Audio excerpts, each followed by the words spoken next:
Game देखने का इतना लोड तो करना router download 7 crore gamers and streamers are on Router. Where are you? So 1v1 between him and Ninja Boy. क्या एक और नॉक देखने को मिलेगा? Yes, he finds a way out of it. और लाइक की तरफ से बैकअप भी आया और गेम देखने का इतना लोड तो करना router download 7 crore gamers and streamers are on Router. Where are you? So 1v1 between him and Ninja Boy. क्या एक और नॉक देखने को मिलेगा? Yes, he finds a way out of it. और लाइक की तरफ से बैकअप भी आया ESPORTS जहां उन्होंने गेम देखने का इतना लोड तो करना router download 7 crore gamers and streamers are on Router. Where are you?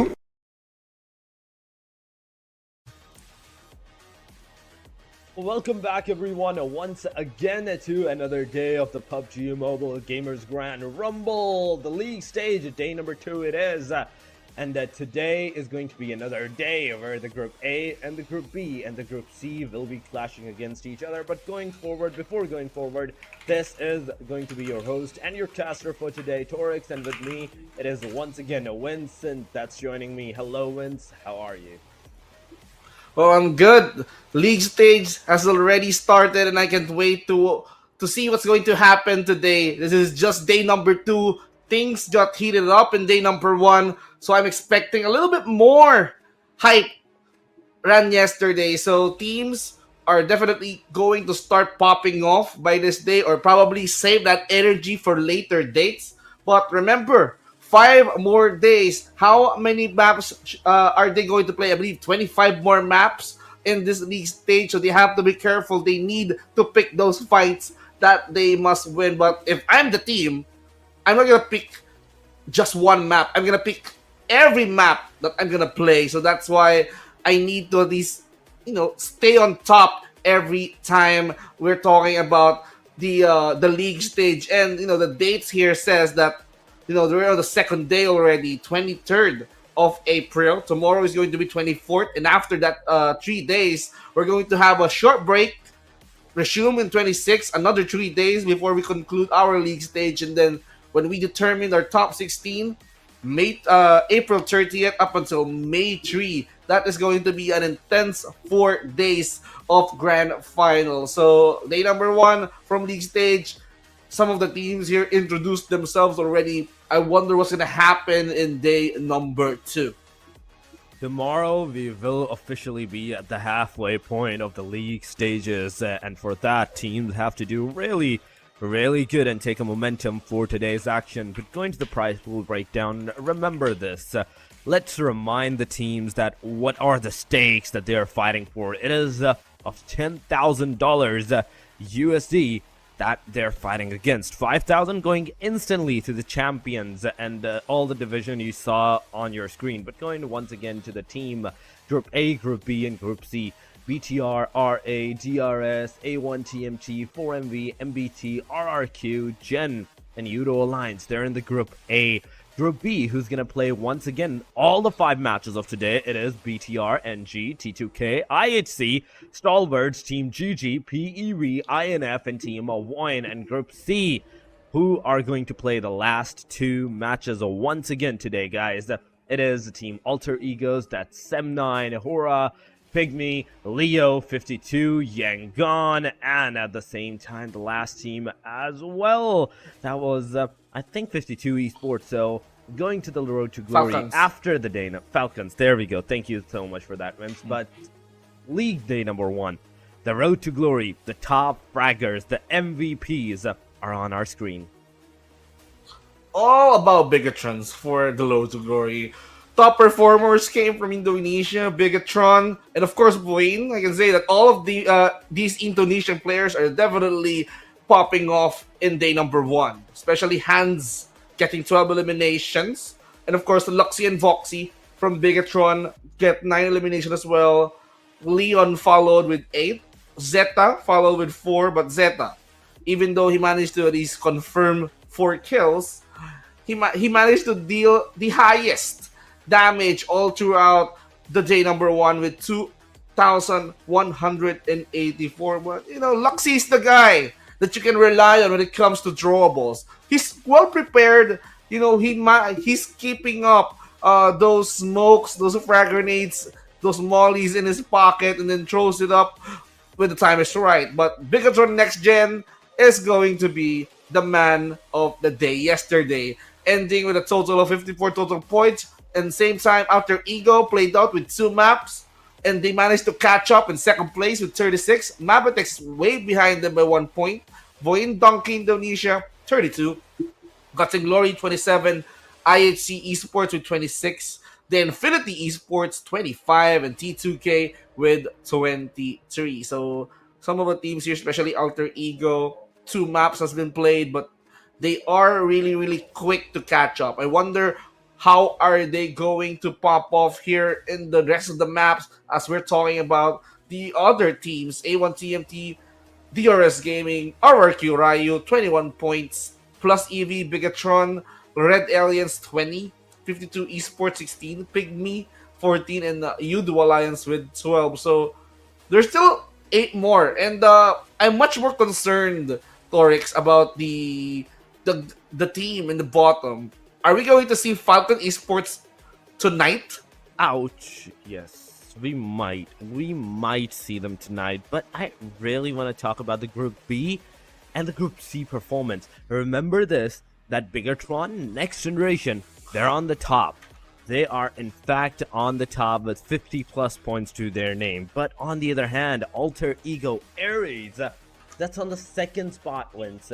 That is on the second spot. They have only played 2 matches yesterday, and in those last 2 matches, the Miramars, they managed to like take down many of the teams. Not some is an understatement at this point. They took down majority of the teams aside from the Bigetron Next Gen, and they managed to secure their top 2 spot out of all of that. But soon guys, we will be heading into the first match of the day, and I really am excited once again because it's the same group, it's the same team, it's the same rotation of the maps, and if any team has done their homework or not to make a difference today, or are we gonna see the same thing happening?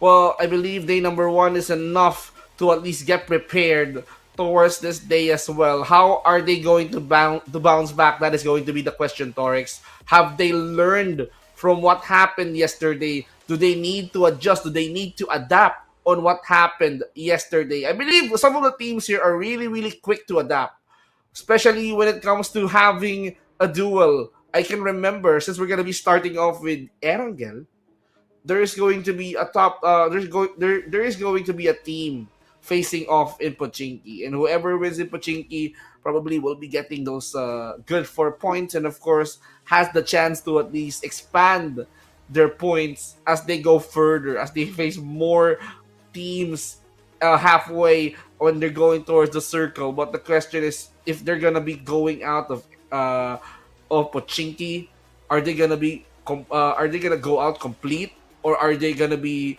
missing 1, 2, or probably is going to be 1 player surviving in that fight? The main question is how many people are going to be standing till the very end. How many player of that team that's going to win the Pochinki fight especially is going to have their players. Is it going to be a trio? Is it going to be a complete squad? Or we're going to see some solos action at that time? It all depends upon the action. It all depends upon the team, if whether they have done their homework or not. And if they have done their homework, oh my god, let me tell you, we are in for some exciting matches today. We are in for some exciting action for today as well, because these teams basically are gonna play the same day, same like rotation of the day like they did yesterday. And if they have done their homework, that means they have enough time, enough chances, enough matches on top of their lungs to do some good deeds, to get some more and some good elimination points for themselves. And maybe if they are lucky, they're gonna have those winner chicken dinners as well. 3 Erangels back to back for Group A versus B. It is like going to be a great experience for those teams nonetheless. But out of all of those teams, only one is gonna have the winner chicken dinner each and at a single day, single time, single map. And you need that like 10 elimination, 10 position points. You need those extra points, because Alter Ego, they have like second spot, and Next Generation, they have basically 52 points. That's 20 points extra difference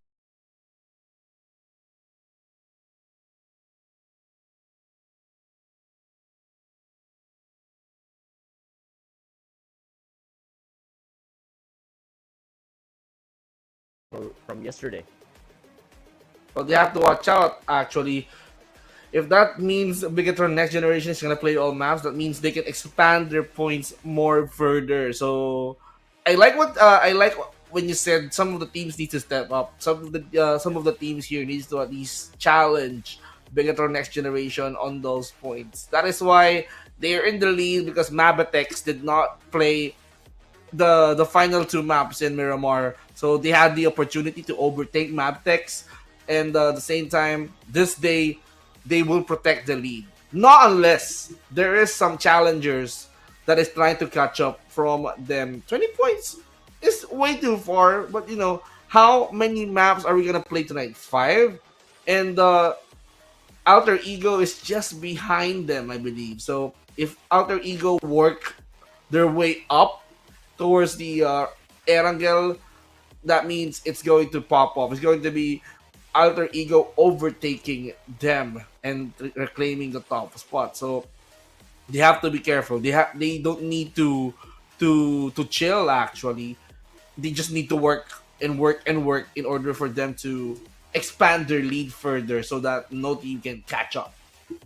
But that's the thing. That's the thing. Alter Ego, they're actually gonna play the last two matches. The Miramars, the Erangel, it's not their group whatsoever. So that means the Group A teams, the team that are in the Group A section, they're gonna have a better time, better chances, like Red Aliens, DRS, A1 TMTs, for MERICAL even, Team MABETEX, Genesis, YOODO Alliance, and RRQ.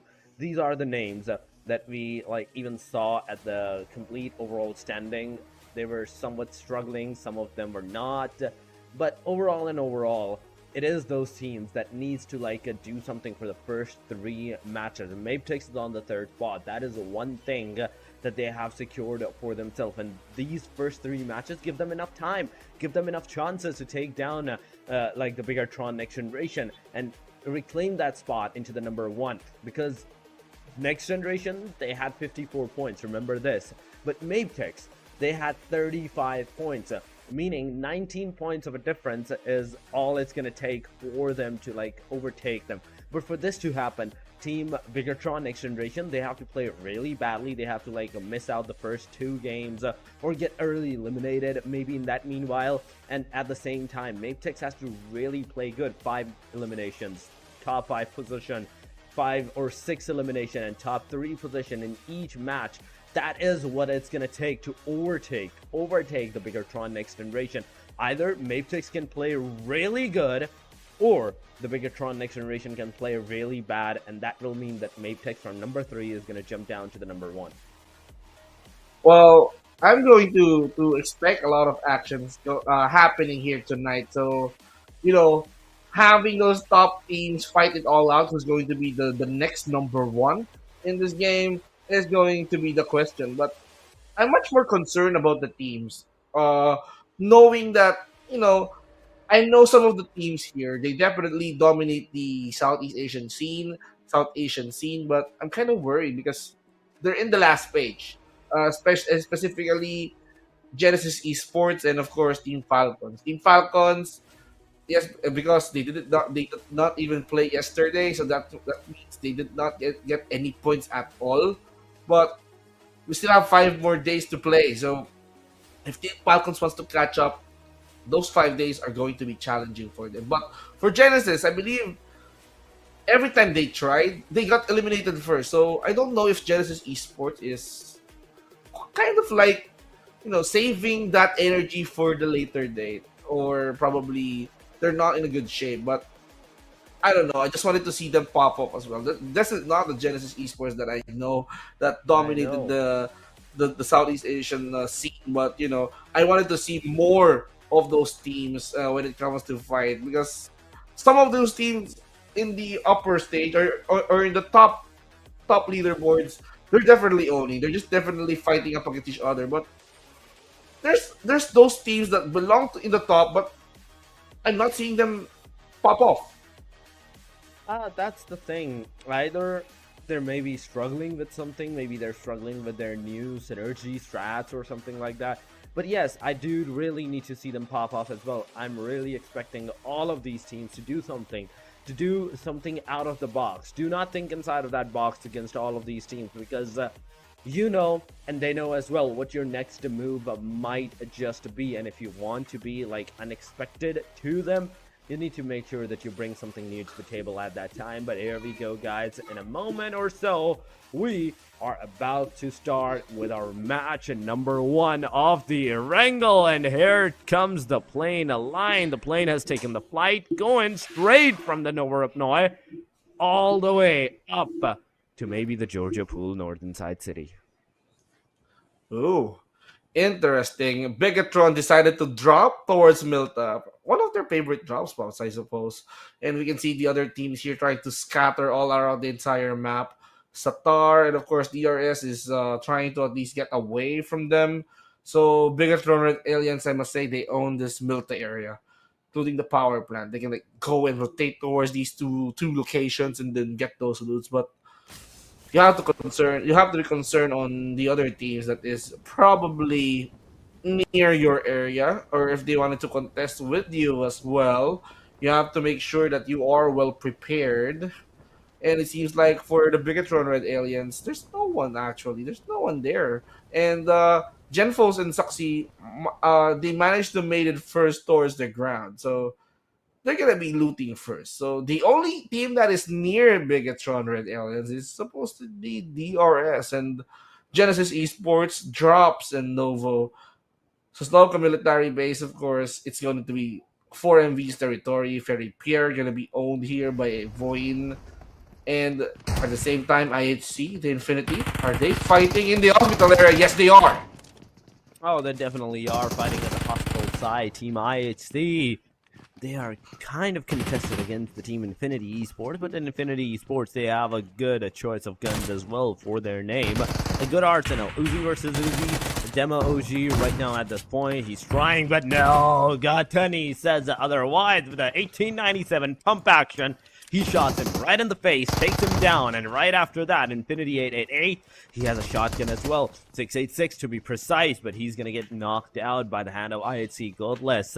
One knockout in, like, the return of 2 at the same time. Team IHC, from this point onward, they're basically just a 2-man standing right now. Infinity has more of a man advantage than the Team IHC, but Team IHC, you cannot put them behind as well. They have what it takes. They have what it takes to take the fight as well, but this time around, Rogue did not have any kind of guns. He gets eliminated, and Infinity Esports, without even a single casualty, just a knockout, they get their hands on those 4 eliminations at the early stage of the map.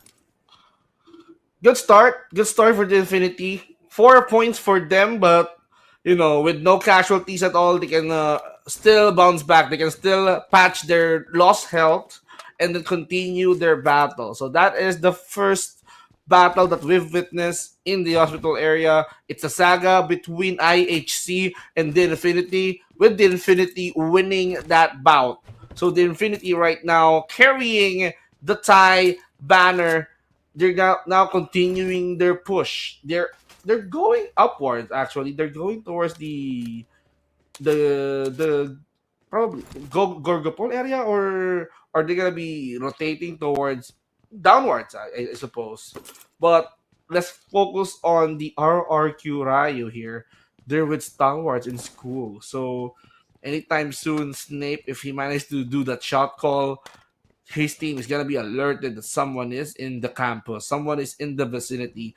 War might start anytime soon if Stalwart Esports decided to stay and contest with the members of RRQ who currently occupies the school. But it seems like Stalwart Esports, they're in the Rosrock area, so probably still far from the area of the RRQ Ryu. So might as well wait for the attack, actually. Wait for the push that is going to happen. But who is going to start this one first? Who's going to start this one first? This is a question, yes, but the main question is who's going to be in the fire? Who's going to be that bait that's going to get knocked out in the meanwhile? Because it's not about how, like, you start the fight, but about who you started upon. Because if you're starting upon on the aggressor, then definitely they're gonna get aggressed at that time. But GG Josefa, look at the kill feed. He's taking the fight against the Team Infinity once again. Josefa, after getting the first initial knock and a confirmation, he gets a confirmation knockout on himself as well. Infinity Esports down to the last 3 man from this point onward. They're near the hospital still at this area, but Guts and Glory, let's see if they have what it takes to stay alive from all of these fights, because Joe 2 gets a confirmation on himself. There is another guy that is almost on the verge of being eliminated, and Josefa goes out. This is the second guy that's going to get eliminated from the team Guts and Glory, leaving the last 2. But oh my god, what am I seeing? The third one is also down. That leaves and everything onto the last guy of the team. Guts and Glory got carelessly knifed. Oh my god, that's gonna hurt. And GG, are you gonna come out for the revenge after this knife? Guts and Glory, once again, their guts got spilled.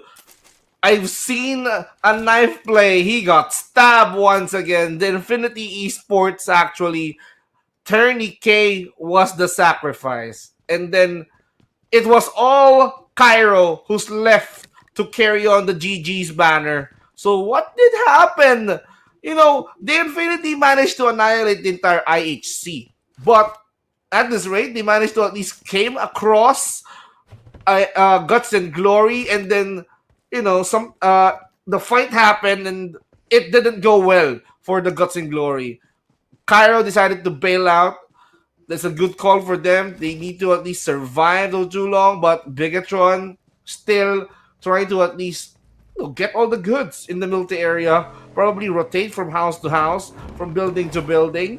But oh my, this is really good for the Infinity. Even though that they lost 1 member already, but they managed to at least get 3 more kills in exchange. So win after all. This win for them, but how are they going to get the chicken? That is going to be the question. How are they going to survive in the latter stage of this game? Because, you know, it's getting more and more hot. It's getting more and more interesting. Just like what we're seeing right now. This is going to be a buggy race between DRS and YOODO Alliance. It is right now a buggy race, but look at this. Team DRS, they have decided to disengage from the fight, but YOODO Alliance says otherwise. They have other plans. Look at them getting a knockdown on towards the Team DRS. Choco is right now on his knees, but instantly giving the revival from the Killer YT side.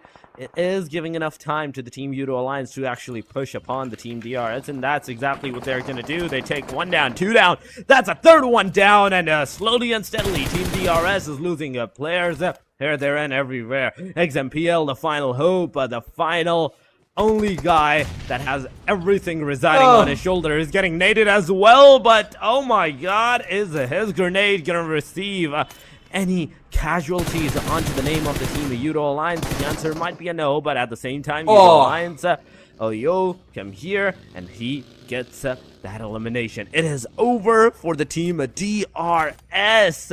Another great name is out of this match in an early stage, because Vincent, I just realized that even the first stage hasn't closed yet, hasn't even started to close yet, and yet there are 3 teams that have been eliminated. 3 teams gone, and stage 1 is just closing in. So that is how hungry the teams are, and they're looking for more potential kills as of this rate. They don't need to wait for the circle to get close to each other. We're gonna do the work. We're gonna do the killing. We're gonna do those points. Right now, Genesis Esports has the information. They know that fight happened in that area, and it's YOODO Alliance who's just trying to at least recover from that fight. Oh my, QB from PEB managed to punish down their Feco from the other side, but I believe Kopei, he managed to at least receive a lot of damage, but now this is going to be a party. Kopei now managed to at least punish down Flax, and Jimmy gets Kopei as well, and now Westy gets Jimmy, Cloak gets Kopei, and now Cloak here with the DBS again on towards Master Richie, not looking good for the Genesis Esports right now, and now here comes Westy. Westy trying to at least play, pick up, bring around the Rosie with this rock right here, the video! Okay! It just exploded. No, that's the frag grenade that exploded. It even threw the vehicle off. And now for Bernat, he knows that the fight is inevitable. He needs to get away. He needs to run away from it all. He needs to survive for the Genesis Esports. Things are not looking good because 3 of them got killed by the YOODO Alliance on that fight alone. Oh my god, 3 of them got eliminated, and it is up to the last guy, Mernet Boy, to do something for the team. But YOODO, in the meanwhile, he's also getting eliminated. He's also getting the confirmation on himself. After this, we are still looking at Team TTK that is getting their players down as well. But at the same time, they tried! People tried his level best with that SCAR-L to take at least 1 player down from the car, but he was unable to do so. Going up back into the cover, he goes. 42 players are remaining and 13 teams are going to be alive. Genesis Esports down to the last man. STALWART Esports given the revive to their player. 4MV also has one of their players knocked out at this point. But Fearless, you are not making a sound, sir, and that is a good thing, because now this gives you the opportunity that if from the backside a team comes in, you will have the better advantage against them. But Team GG, just look at them. The solo guy, he's just killing out there in the Rozhok City. Cairo, he needs to chill. He needs to hide his presence. But I believe 4 MBs around this area, he needs to conceal. He needs to blend in with the environment in order for him not to be detected at all.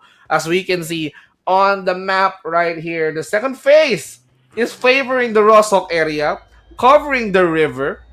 And we can see teams right now trying to at least go in the northern side. Northern side is quite vacant as of this moment.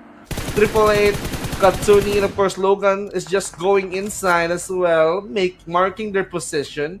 BIGETRON with Aliens still outside. They can go in the northeastern side of this map near Yasnaya Poliana. But, you know, the bottom side of the circle, it's getting so crowded. YOODO Alliance making their entry. PEV RRQ is there early. Probably this is going to be an engagement that is going to happen. We can see a lot of cars here driving towards their position. For MERICAL Vibes, Rifus, he just went by. He just passed through the position of the PEV. And now we can see PEV trying to fight. Tries to at least get the kill toward MERICAL Vibes. And now the spray coming in from Aero with the UMP, but not enough effort. That puts him into a knockout. He's crawling. He needs to ask for help. And here comes Doc, providing some cover support towards the side of PEV. But no heads can be popped. The player from PEV is so movie. He cannot focus his aim. They need to move. Doc decided to get close. Up close and personal. But I've seen a grenade being thrown out his way. But for MERICAL Vibes, I believe they're out. Oh my god, and there we go, another fight once again starting in the Rozhok and the outskirts compartment areas. Team PLUSEV, they have what it takes to take another fight for them, but going to the Team YOODO Alliance after a while, after the 7 elimination that they got in the early stages of the match, now they know that they have got these points to their name. They don't need to over-aggress on anything, so they're just chilling and they're just trying to get inside of that circle as soon as possible, but taking the minimal damage rotation as well, because they don't want to over-aggress with any teams during their rotation. But Olio, oh my god, no, the back tires, both back tires have been punctured. The front tires have been punctured as well, and this guy, things are not looking good for him, because if he stays with the car, his car is going to get burst down. But before any of that happens, he's the one that gets taken down. He's now on his knees. Someone needs to go. Someone needs to revive the player up. So YOODO Alliance, you need to back up once again on your 4-man feet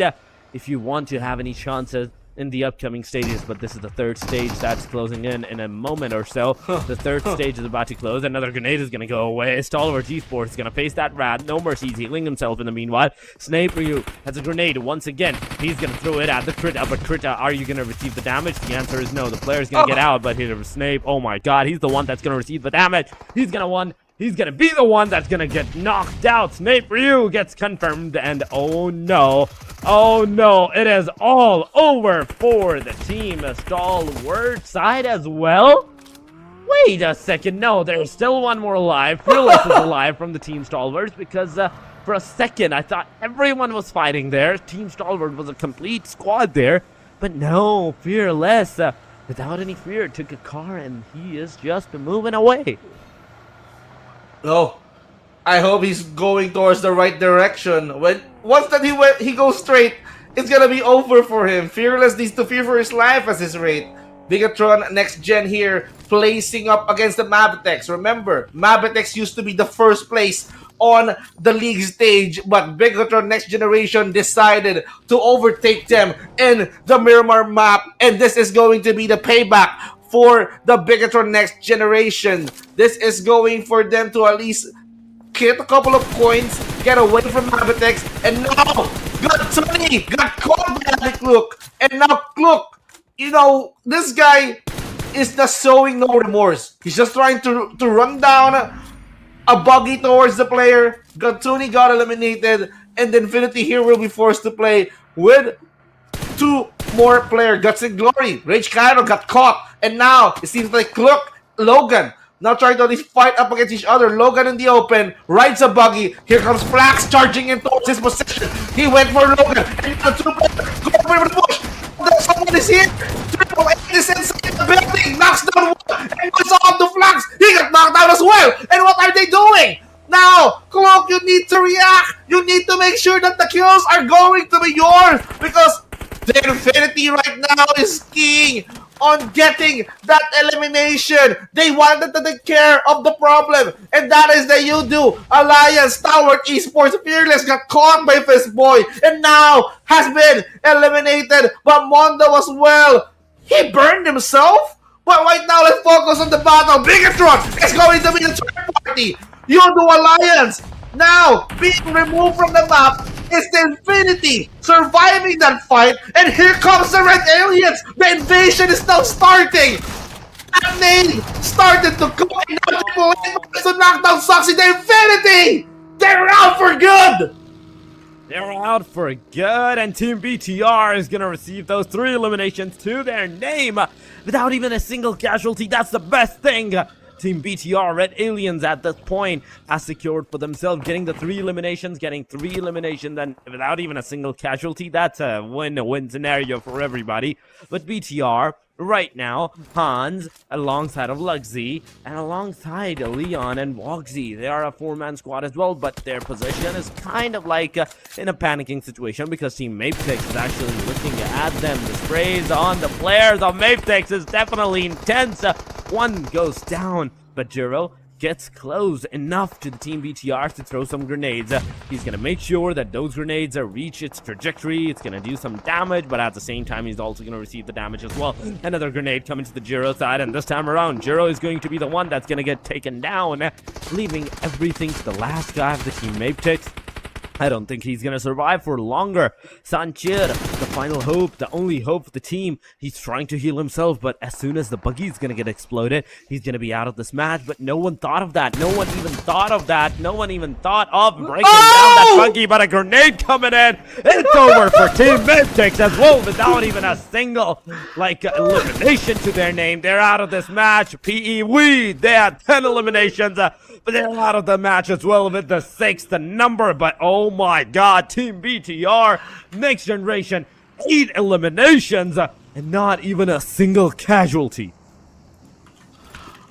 You gave him the information. You said no one thought of that, and here comes the nade. Sanchir received that in full force, and he exploded. Right now, we're talking towards the top 5 teams. Bigetron Next Gen has 1 wounded member. YOODO Alliance surprisingly survived in that onslaught. It's all about Klook surviving, but Bipul here got nade thanks to Hitman. Right now, A1 CMT here, they're very, very quiet. 4 members are there. Hitman, another shot from behind, but it's Rowdy who gets the kill towards T2K. And now, we're down to the final 4. YOODO Alliance, Klook, he needs to take a breather. He needs to figure out how is he going to survive this 4 versus 4 versus 4 situation that involves him as the only solo player in the squad right now. And Klook, he knows that he's been hunted. Gen is now coming from his head, and now he managed to knock down Thomas now! Oh my, YOODO Alliance! Klook resisting to that, but Leon managed to put a stop onto his three. He managed to knock down Hans and Luxy, but Leon said, okay, that's enough. You cannot annihilate, you cannot do a cleanup, a wipeout just by yourself. But here comes Satar. Now the Bigetrons are now fighting up against each other, throwing those mollies, throwing those maze, and now this house is literally burning. Right now, Bigetron is smoking up the next generation, and now Foxy on his last breath doing his ultimate best, and now it's up to the Red Aliens up against the A1 TMT. Where are they? They took down Next Generation like they were nothing. The Molotovs, the throwables, and right with this, their sprays, the connectivities on the players. They didn't give enough time for Team Bigetron Next Generation to even breathe and to get even their health back up. Instantly, in an instant, they were down and they were done and dusted. But now it is the fight of a 4 versus 4. Stage 5th is on our screen right now, but Zuxi, he has been spotted by the hand of A1 TMT's Rowdy. Some headshots being connected on the player. He's literally on the 1% HP side, but another guy from the Team BTR Red Alien side, he's using the buggy to change his location to get into a different position, different location, whereas the Team A1 TMT, they are trying to regroup together. But oh no, Lapad has the best, I'd say, location, the highest peak where he can spot the players of the Team A1 TMT from. Sinister has been spotted. Can he shoot on the car? Can he get some sprays connected on the players? The answer to that question might be a no right now, because he don't want to give out his location. He wants to make sure that he survives, he stays in the cover, and he gives the location to the rest of the team, like where the players are actually coming from. But rest of the Team BTR, just look at them. 2 players are at the eastern corner, where the Team A1 TMT, they're also doing the same. But finally, Sinister is receiving the damage from the car explosion, and he's gonna get taken down. Lapar's car burst down was on the point. 1 player from the Team A1 TMT is on their knees. Charles going to a different location. Now, from this point onward,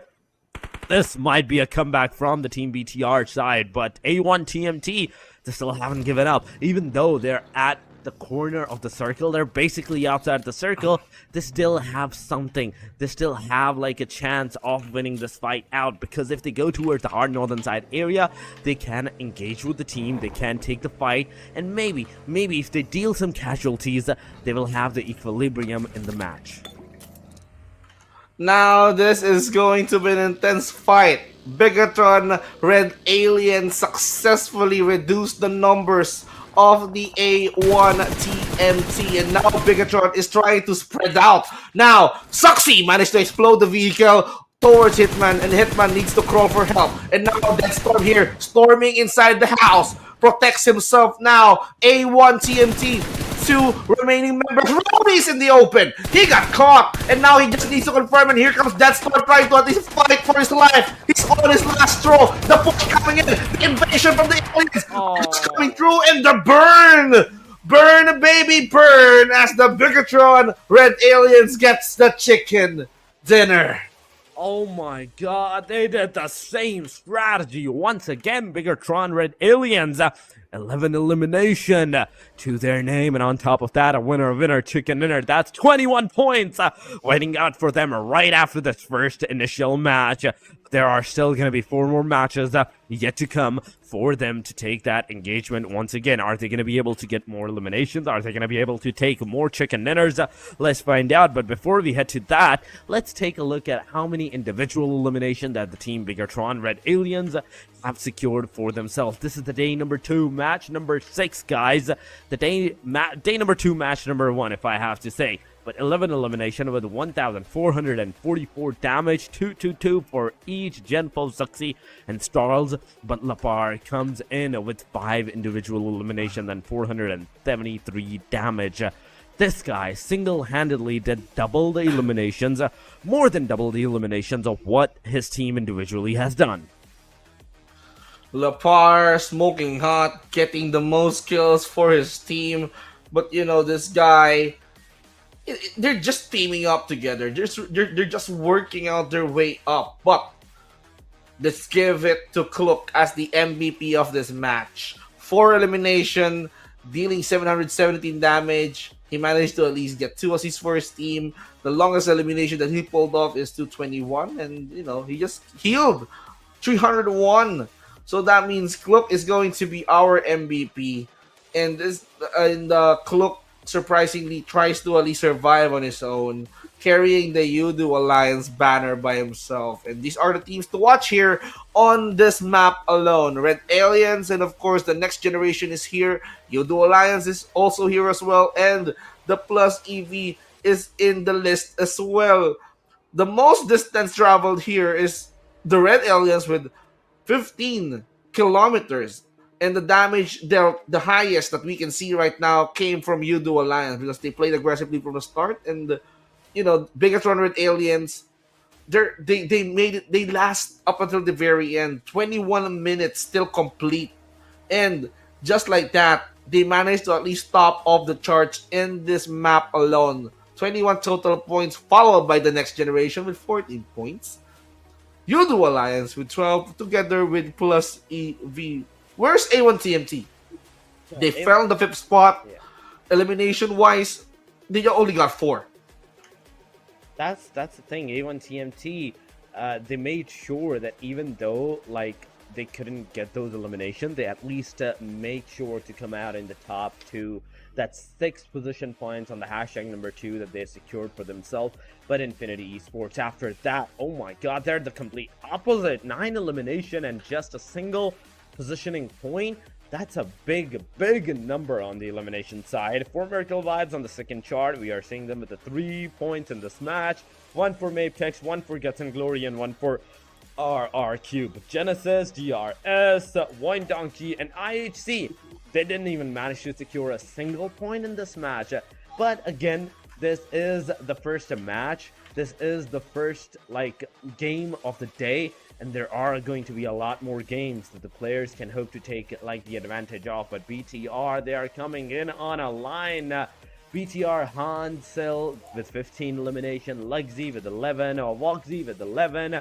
Then we have Leon with 10. So all the BTRs are in a single straight line from 1 to 4. And after that, we have Infinity 888 as the number 5 of the Road to Glory member. 4 elimination to the name. But look at the distance. Look at the difference between the eliminations. We are seeing 15 to 10 in 1 to 4. And then on the 5th, that's straight up on the 4 elimination guy? That's crazy. That's way too far of a difference. And all these 4 members came from just one team. The next generation is just owning it. Just look at that. 68 total points. They managed to deal 47 elimination, combining those 4 numbers alone. That top 1 to 4, you produce 47 eliminations. Position points 21. Bigetron and Aliens follow suit, surprisingly. Now they're way behind the next generation with 41. MABETEX with 36, tied up with Alter Ego Ares.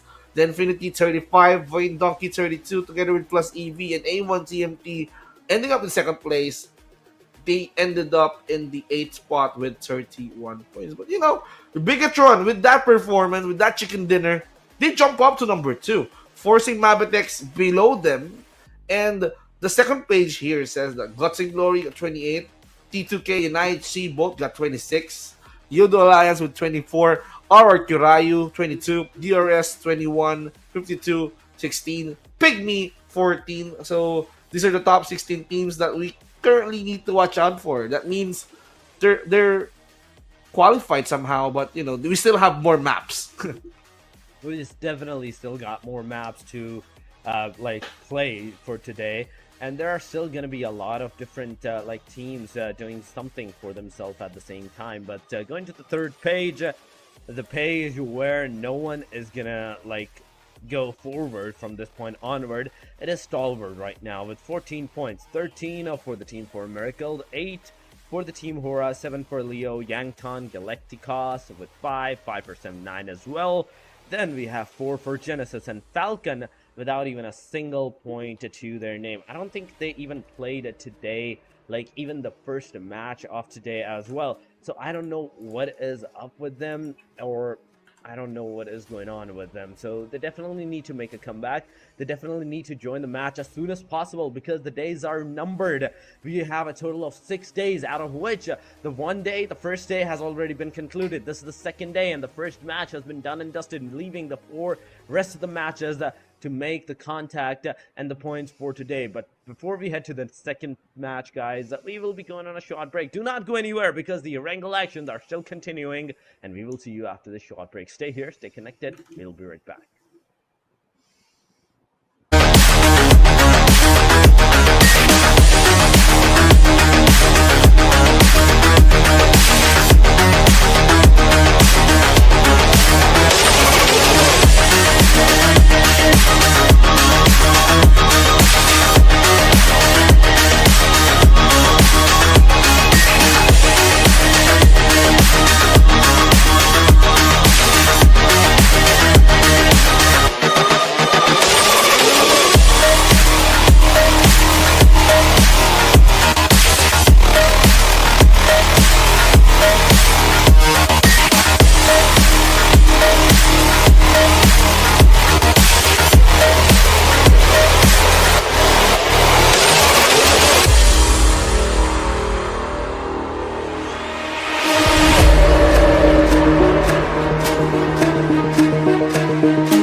Game देखने का इतना load तो करना router download 7 crore gamers and streamers are on Router. Where are you? So 1v1 between him and Ninja Boy क्या एक और knock देखने को मिलेगा? Yes, he finds a way out of it. और लाइक की तरफ से बैकअप भी आया और esports गेम देखने का इतना लोड तो करना router download 7 crore gamers and streamers are on router. Where are you? So 1v1 between him and Ninja Boy. क्या एक और नॉक देखने को मिलेगा? Yes, he finds a way out of this. Godlike की तरफ से back to global esports जहां उन्होंने गेम देखने का इतना लोड तो करना router download 7 crore gamers and streamers are on router. Where are you? Welcome back, everybody, once again to the Gamers Grand Rumble presented to you by Lidoma Asia. But the first match, as it has been concluded, it has been done and dusted. It is time for the second Erangel of the day. It is time for the teams to once again go for the same map, for the same groups, and take that tussle of the last match to do something against each other to make that fight a 1v1, 1-1. If they have lost the one, this is the time to win it out. But once again, it is Wednesday. I humbly welcome you to the show. Well, of course, if you miss out, match number 1, it was way too hot. A lot of teams get involved up against each other.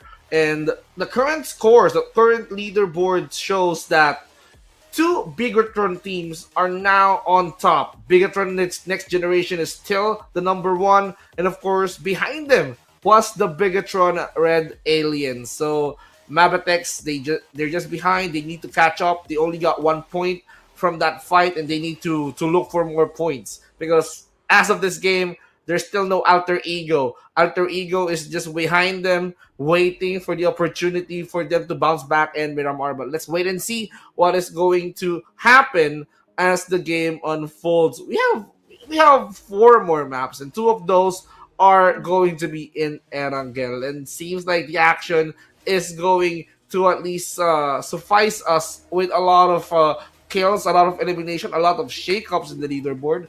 And I'm kind of invested if there is some strategy of them which they need to stop the leaders. For example, teams are gonna contest BIGETRON or BIGETRON Next Gen to at least eliminate them early and stop them for getting those points. I kind of like to see those plays. I really want to see those plays as well, those teams that are on the top getting targeted by all the different teams because they want to be the one to come out on the top. But remember, guys, this is not yet the grand stage. This is not yet the final stage.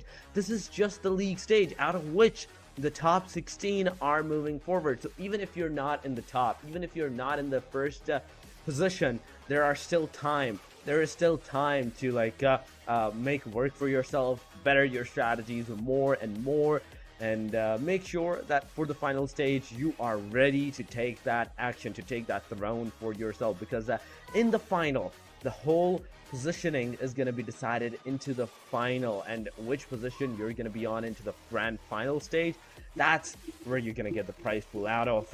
So even staying at number 1 at this stage is not going to mean anything aside from the fact that you're going to have the glory that you were on the number 1 of the league stage, and after that you were in the grand finals as well. But any of that is not going to matter, because in the grand final, that's where the prize pool distribution is happening. That's where the distribution of the glory is actually going to happen. So you have to wait out for that time. That will be the moment. That will be the moment that's going to present to you to take that charge for yourself.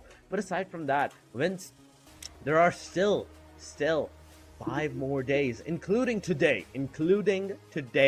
for the teams to do better of themselves, to get better, to get some new strategies against each other. Because I always talk about these stages, these tournaments, that it's one of the practice stages that for you. The main stage is the officials. The main goal are the officials. That's the bigger stage that you need to work yourself into. So making mistakes in these stages, stages, it's still viable. It's still not that big of a deal, but still, mistake is a mistake. You have to make sure that you're making as small mistakes as possible, as low mistakes as possible. But here we go, guys. In a moment or so, the match number 2, Erangel, is gonna take off, and the plane has actually done that, going from this time around Remorks all the way up to the shooting range. This is the Western favored plane line. Oh my god, this is getting interesting. This is way too interesting. Different from the flight path that we had before, where we've seen Bigetron drop towards the eastern side, conquering Milta power. So that means they have to adjust. They have to make sure that they have those secondary dropping spots and prepare for what's going to happen. For Merkel Vibe still can go in Sosnovka military base, but how about Genesis? They prefer to drop in Nobo Repnoye, but in this flight path, they'll be forced to at least have another flight drop spot if ever. So PEV going towards Pachinki, Stalwart as well, aiming towards Roshok, probably near the school area. Then Guts and Glory going towards Hospital and IHC once again. I believe if ever IHC Esports managed to at least deal with Infinity again at this rate, this is going to be bloody. I wonder if IHG is now well prepared for the payback that they're looking for. And I like the circle though; it favors the other teams. They don't need to go further the east. They just need to stay all across the map, and you just have to wait for the proper moment for you and your team to at least position yourself. But the Infinity seems like okay, let's go far ahead. Let's go towards the bottom part of the map. At Stalwart Esports going to face Genesis at this rate. Where is Genesis? Genesis Esports still trying to get some information. Logan with the nade towards one player from DRS. So the Infinity and DRS happening right now together with the what we're seeing the Stalwarts on the other hand, and the Infinity Turney K got knocked down, and a lot of knockdowns here happening. Genesis Esports suffering that punishment so hard. DRS is just keen to at least convert that, confirm that. I believe they confirmed two already, and now one knockdown, and it's all to God Tony, who's the last standing player for the Infinity to survive. So if the Infinity manage to at least annihilate IHC in the hospital area, the Infinity seems like not a good drop spot if ever, because they got challenged by DRS. They definitely got challenged by the team DRS. And this time around, Team Infinity is down to the last man standing. Things are not looking dandy for these guys. It's actually the opposite of dandy. It is so hard for them to, from this point onwards, survive for the rest of the match, because this is just the start. It is within the first minute of the match, and you have lost 3 of your players, and I can already feel sorry for these guys at this point. But going to the other teams like Genesis Esports at the Rozhok City, there are 3 different teams at the Rozhok. There are 3 different teams that have decided to take the Rozhok as their drop-off locations, and that's exactly what they're doing. That confirmedly means that there's going to be a lot of chaos happening in this area, and we're gonna see some chaos happening right now at this point. Scray trying to figure out where the players are at this point, trying to use that M16A4 to the fullest with a 3-time scope to find out the location. If he sees any kind of heads, if he sees any headshots, he's gonna take that. He's gonna take the chance to shoot at the players. Maybe they don't have a helmet, maybe they do.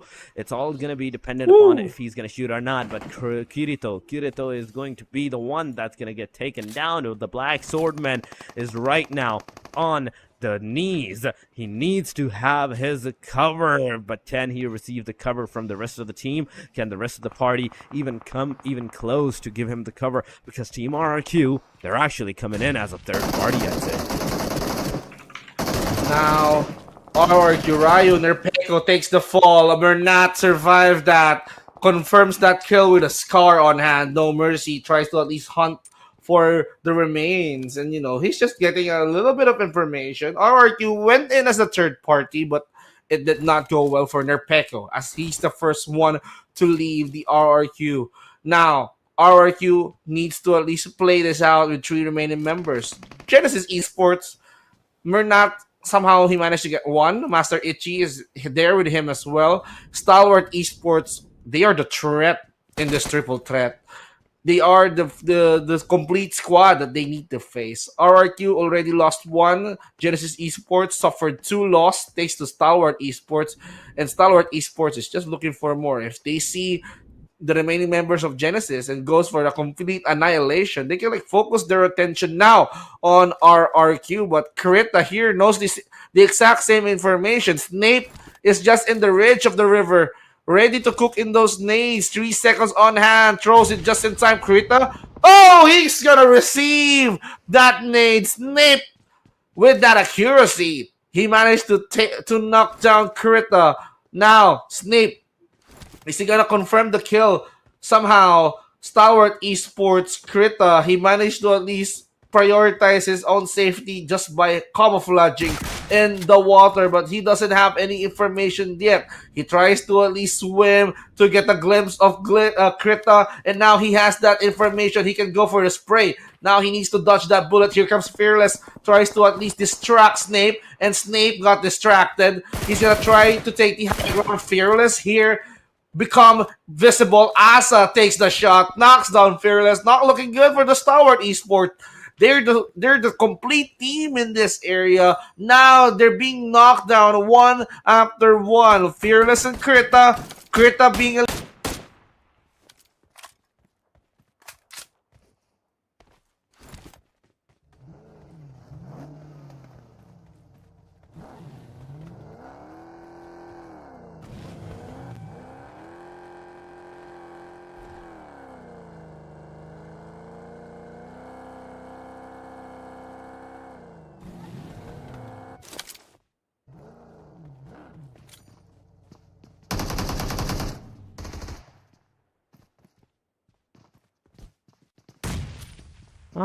Definitely, there are some factors that needs to be considered, but Snape Ryu right now with the grenade in his hand, he's trying to take down the Team Stalwart Esports, but no, the grenades are not making any kind of way for this guy to achieve that. He has to come back, he has to make sure that his team, the rest of his team is together, but Snape, this man is not leaving without some bloodshed. He takes one down, he instantly moves in, confirms for himself, and oh my god, Team Stalwart Esports back to back, that 3 down.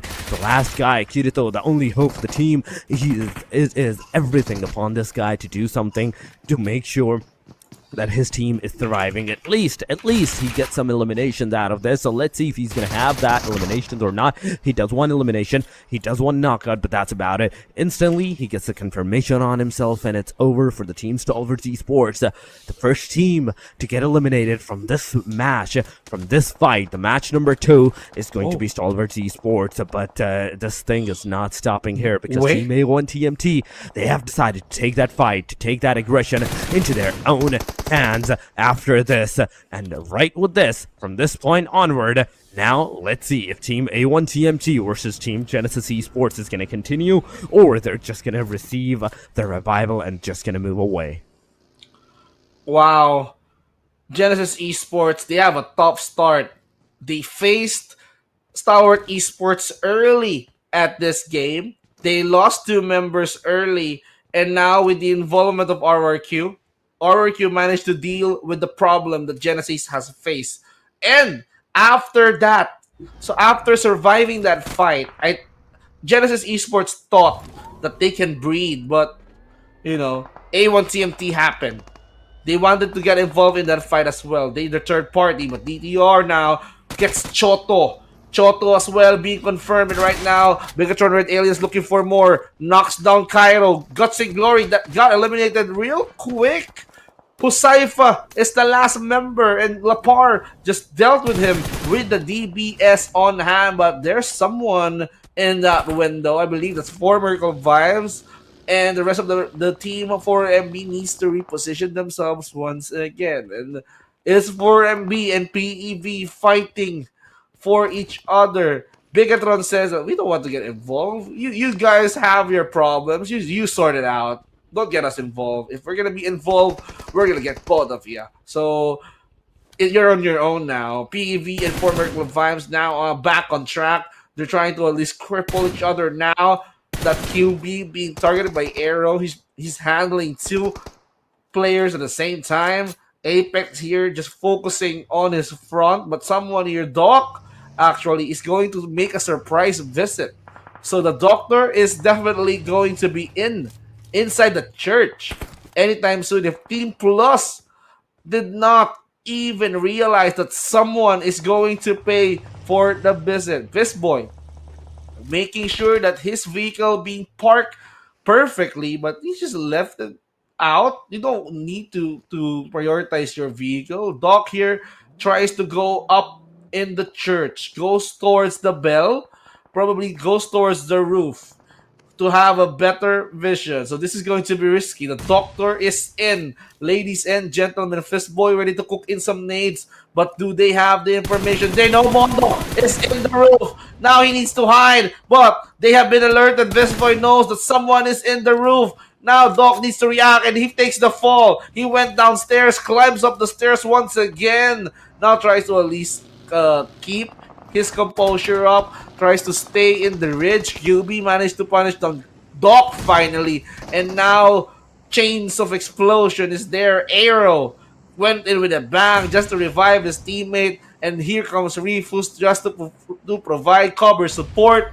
Still, no life is going to be lost on the side of MERICAL Vibes, but they are still trying to eliminate the entire PEV. The PEV right now tries to at least react, but they're on a split. QB is now outside. Doc here, low on health. He needs to at least regain his health, and Mondo's nade put him down once again. Refus with a UMP to Mondo, and now this is going to be Refus' battle. He got knocked down by Fistboy, and now Apex from afar providing cover support. Not looking good for the 4MD, and but Chase actually from the other part of the map, he managed to take care of Anifu. XMPL gets Refus. Third party from DRS is just there. Everything is going crazy at this point, and everybody is going crazy as well. We are seeing the Pachinki being the centralized position of the contestation for everybody and everything. All the living organisms, all the living things are taking the fight in that Pachinki area. The rest of the areas are going to be the hard western side corner, whereas we are seeing La Par, I think so, as center of attention for the fights as well, because there is a casualty, there is a contestation at the hard western side corner. Team BIGETRON is fighting against a Team VOIN at this time, and let's see if Team VOIN is going to be that team that's going to like survive or not. But in the meanwhile, Jace is going to be one of the few hopes that's going to be alive for the team. It is a three-man party that has joined in this match. That is the team of VOIN. But at the same time, Team VOIN has already lost one of their players. That means instantly, out of the three players, they're down to the last two. And the last twos are right now outside the circle. They're taking the blue damage for themselves. On the other side of the PvP area, we are seeing the team PLUSEV versus the team MERICAL Vibes happening. XMPL, Chotko, they are both here trying to look at Apex as well, because if Apex is down, that gives enough time for many of the teams and many of the other teams to actually like secure that singular position, because that triple story is one of the few buildings of the Pachinki where you will have the complete area of the Pachinki under your thumb. You will have the chance of looking at your surroundings through that area. The other one is straight up the church, and that church has already been secured by the different team. But Fistboy, BEVs, they have left the church. They are going into the city of the Pachinki, and in that Pachinki city, there is nearby the team A1 TMT that is ready to take on the action, ready to take on the fight. Fistboy has a grenade in the hand, but will it hit? Will it connect on towards the player? Already, team that is kind of close way. A1 TMT, they're giving out the revival. The revival has been confirmed, and with this, if there was a grenade, it could have been detrimental, and this is detrimental grenade. The player rushing in, eliminating the players, confirming the kills, and oh my god, team A1 TMT with a single blink of an eye, within a moment of a second, they got their two players instantly confirmed, leaving the last two players as the final hope, and the only hope for the team. Pachinki now becoming an urban warfare for each and every team, now trying to fight up against each other. The perfect position of the circle enables the team to invest in some building, some house, to at least make sure that they're all set. And now teams are doing everything they can to bombard that house with those frag grenades on hand, and we can see smokes everywhere in the city of Pachinki. Right now, Mondo is trying to burn down this building, of the A1 TMT, but nades are being cooked. 2 frag grenades left. He needs to make sure that it's going to count, and here comes White with the spray. Fist Boy ready to throw in those nades anytime soon. A1 TMT gets to get ready, and now it went through the window, and now some explosions coming through your way. QB managed to knock down Sinister, and we can see 2 more players coming from the PEV standing still. QB knocks himself down. Death Storm, you need to make this work. You're being hunted here. Mondo now tries to at least receive that damage, but Death Storm here will be playing possum. Tries to at least conceal himself with smoke once again because he knows that anytime soon Mondo will climb here. Genfos exploding Gakor from VOIN. VOIN now being taken out. Fist Boy and now QB now on a full man force, and Mondo gets that nade kill confirmation towards Deathstorm. A1 TMT, after ending in second, they're out of this game. They are definitely out of this game, and we are down to the top 11 teams, but IHC, they're also losing their players in this complete regard. Godless is right now on his knees, and he has no way of staying safe, of getting that revival for himself, but Asaf 5k review, he's coming in close, slowly and steadily, he's smoking his way out. No Mercy is also using that DP28 to the fullest, try to take down the players through that window, but no luck. The players are in the cover, the ridge is giving them enough cover that they're not going to get hit by the bullets, by the drop bullets. Velocity, DRS, Killer YT alongside XMPL, they are together looking at the team T2K, and this is going haywire. The situation is getting way too chaotic. In a single moment after this stage, let me tell you, Vince, that the stage, as soon as this radius is going to get closed down, it's going to shrink even more. The teams are going to completely go haywire. They're going to go completely chaotic because in this regard, no one has the hard cover of the compounds. Every side of the rocks, all of these areas, and no hard cover whatsoever. XMPL, he's trying to find out the players. The Ruled OG is also out in the open as a solo player surviving for the team. It is all up to him to either go for the revival or either go for a safer approach to survive more into the match. But T2K, they're also getting their players down. As a solo player, he has to take that safer position. They have to know what they're getting themselves into. The team BTR, in the meanwhile, you can also see them getting into the fight as well. IHC taking the fight against the BIGETRON. Oh my god, Luxy, he's gonna receive the damage. He has been spotted, the damage has been dealt, but that's not enough to stop Luxy, is it? Because Luxy, from this point onward, he's gonna heal himself, he's gonna make sure he's getting to the car, and then he moves first into the circle, and then near the players to take that engagement. And now we can see Bigetron now going for the push, but YU, he managed to punish and knock down Rules from T2K. And now we can see PEV now on the move.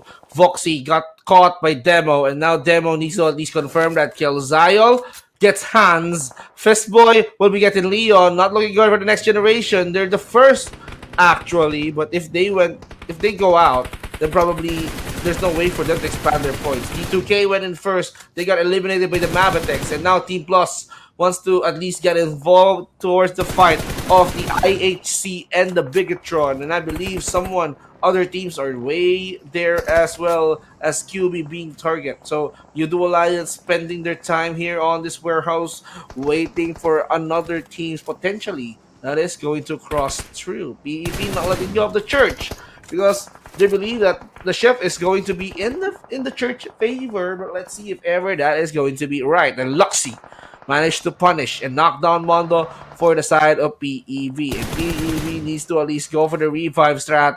And now they need to at least aim their teammate. Luxy as well. Oh my, Bigetron, next generation. White managed to punish down Luxy. And now he can go in for the revive. Clear revive. He knows. This guy knows his priorities. Definitely, he knows his priorities. He knows what he needs to do at that time, and that's exactly what the team BTR is also doing. They know that they need their man advantage, they need their manpower, and that is exactly why, even though they're outside of the circle, they are receiving they're gonna receive the damage of the circle in a little while. They're given their revival out in the open, complete open after smoking that area. Carl, Zuxi, Lapad, Genfosa, all the 4 players of the team BTR, Red Aliens, are back onto their feet after getting that winner chicken dinner into the first match. They are ready once again to take that action, to take that chicken into their own hands. But this time around, a grenade comes in. Starls gets taken down. Another grenade is making its trajectory to the rest of the Team BTR players, but they're in the smoke. They are unaware of the surrounding MABETEX. Is in the close vicinity. The DBS is gonna do its deed, take one down instantly. That's a confirmation. Team MABETEX out of this match. 9 eliminations to the team BTR name. Red Aliens, they are coming back, and they're coming back strong. 9 elimination, not even a single casualty, a confirmation onto themselves, and they have a somewhat of the corner of the circle. That instantly means that their chances of getting that winner chicken dinner are getting even higher. Now, let's see if PEV now, are they going to at least risk it all out? They already lost White in the process, but somehow White, he managed to at least take the first kill or probably the last blow. Now, XMPL scanning this area. Godless here managed to spot down Satarles, and here comes the Bigetron Red Aliens. Are they gonna catch up towards the position of Bigetron Next Generation? They only got 70 points in total. XMPL managed to punish Zuxi. Now XMPL looking for more. Convert Zuxi into an elimination. Bigetron Red Alien, they need to reassess. They need to work their way through. They need to figure out ways on how are they gonna produce more points. As Rogue here managed to at least make Satar on his knees with that frag grenade. Lapar is here going for the revive, watching his opponent circle around this area. XMPL here gets Mondo, Rogue gets Lapar, and Bigetron, I must say, they attracted so much attention in their position as Demo just went in by the drive-by hit and run. Oh, they definitely did attract a lot of attention, and that is exactly one of the reasons why the Team BTR has received those casualties onto themselves. But DRS, no!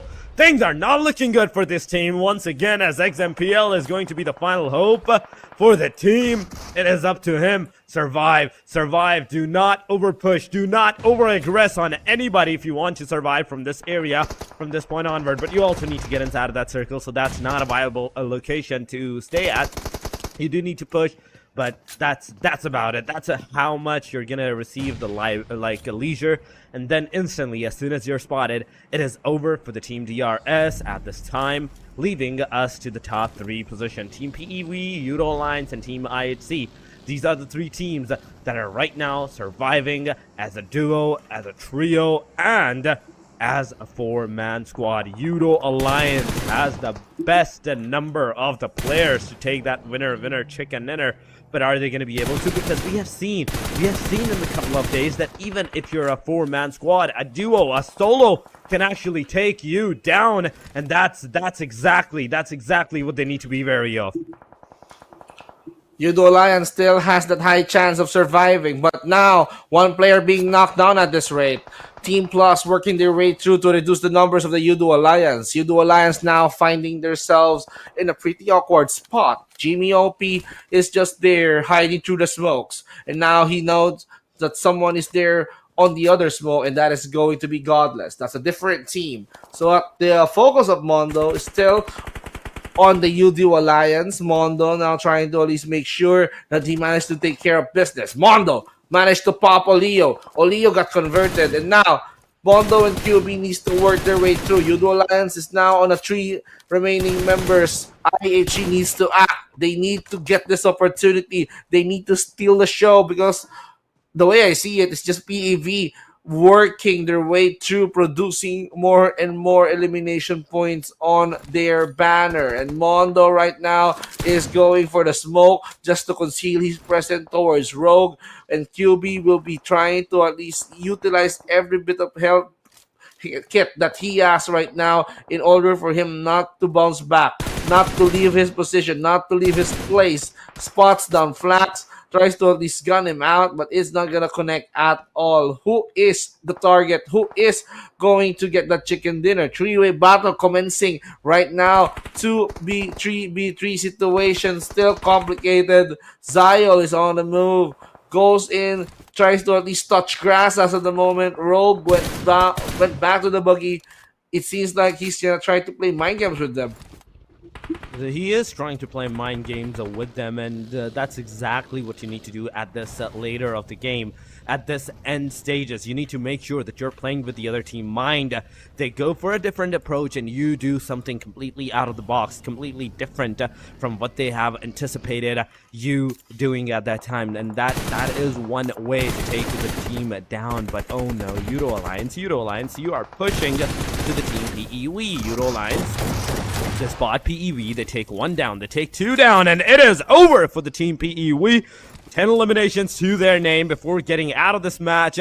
We are down to the last two teams. YOODO Alliance as a duo right now. One player being knocked out.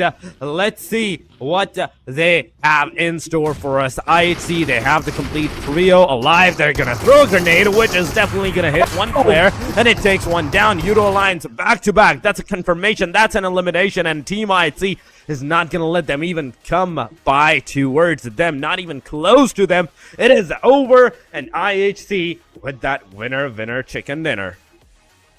What a game it is. IHC Esports, they managed to get that chicken finally. IHC Esports will be utilizing this opportunity to bounce back in the scoreboards, because I believe that they are being targeted in day number 1. So this is a good opportunity for them to bounce back. So with this chicken dinner acquisition, 20 points is a good leap. Right now, overall ranking for IHC, they went in 4th with 10 elimination. Who got the highest? It's just Demo, who managed to have 4 eliminations, 4 knockdowns as well. Same with Rogue.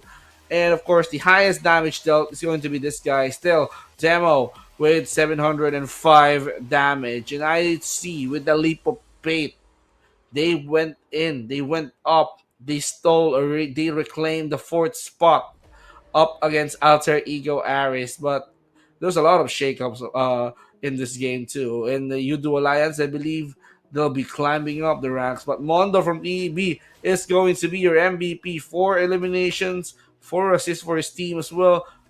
456 healing, 728 damage, and 145 longest elimination distance. So this guy, PEV, is going to be your MVP.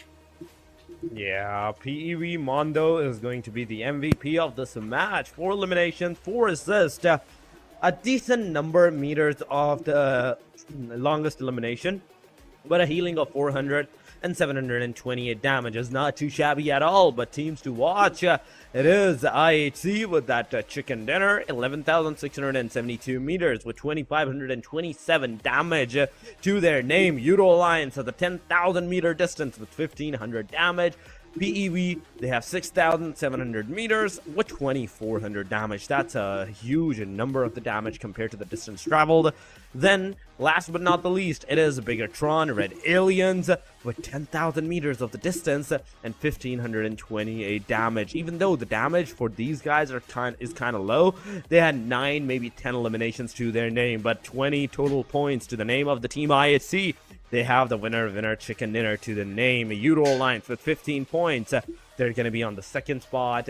Third spot is going to be for the PLUSEV. BIGETRON Red Aliens, 9 elimination and 11 total points. DRS Gaming with the 10 total points to their name. 5 for Genesis. MABETEX is with 4. RRQ is with going to be 4 as well. But on the 2nd page, it is Next Generation with 2 alongside of STALWART. Then we have a phase of 1 for the team A1 TMT and 1 Donkeys. But T2K, 4 MERICAL Vibes, Guts and Glory, Infinity Esports. In this match, they didn't even manage to secure a single point.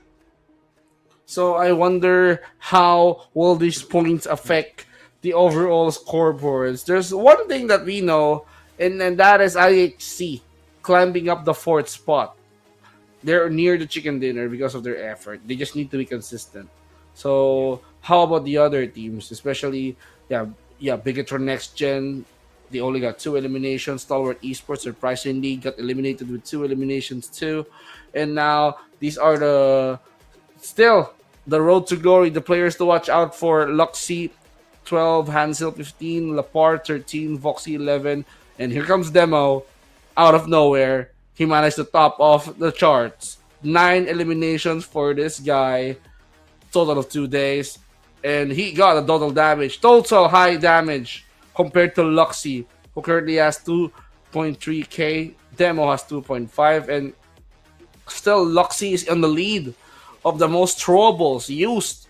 1 more throws, and that makes him 50. So Luxy here is the guy you can rely on when it comes to frags, smokes, and mollies.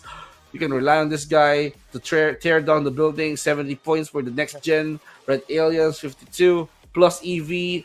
Whoa, 47. And IHC with 46. MABETEX got pushed down 1 spot, 5th place, 40. YOODO Alliance behind them with 1.39.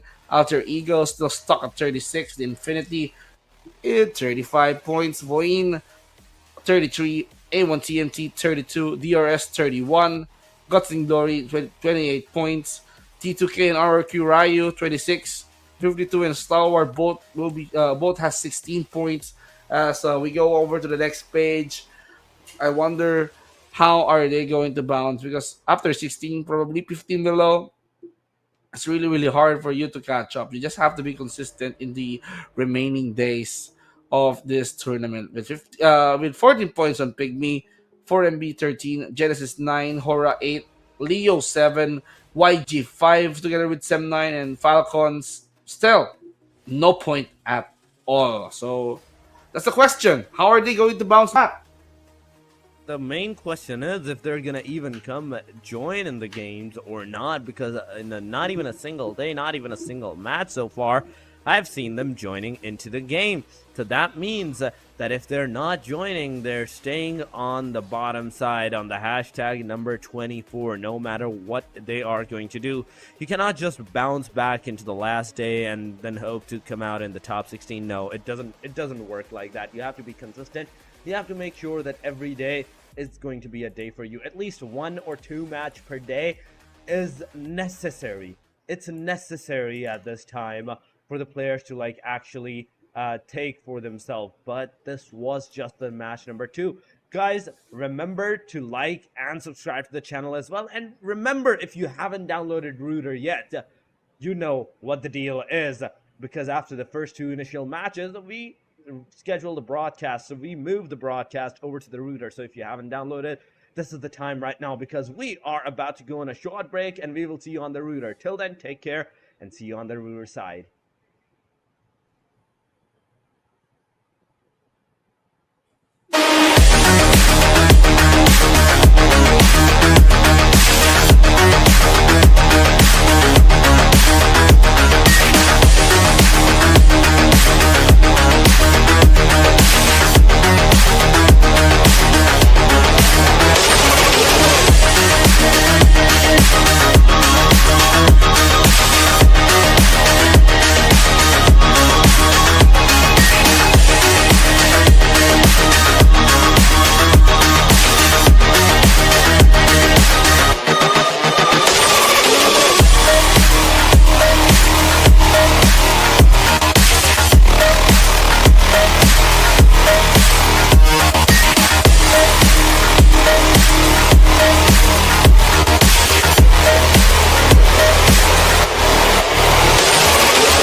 Game देखने का इतना load तो करना router download 7 crore gamers and streamers are on Router. Where are you? So 1v1 between him and Ninja Boy. क्या एक और knock देखने को मिलेगा?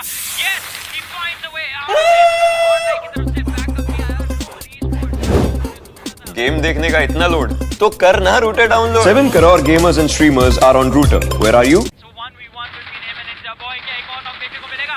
Yes, he finds a way out of it. और लाइक की तरफ से बैकअप भी आया ग्लोबल esports जहां उन्होंने गेम देखने का इतना लोड तो करना router download 7 crore gamers and streamers are on Router. Where are you?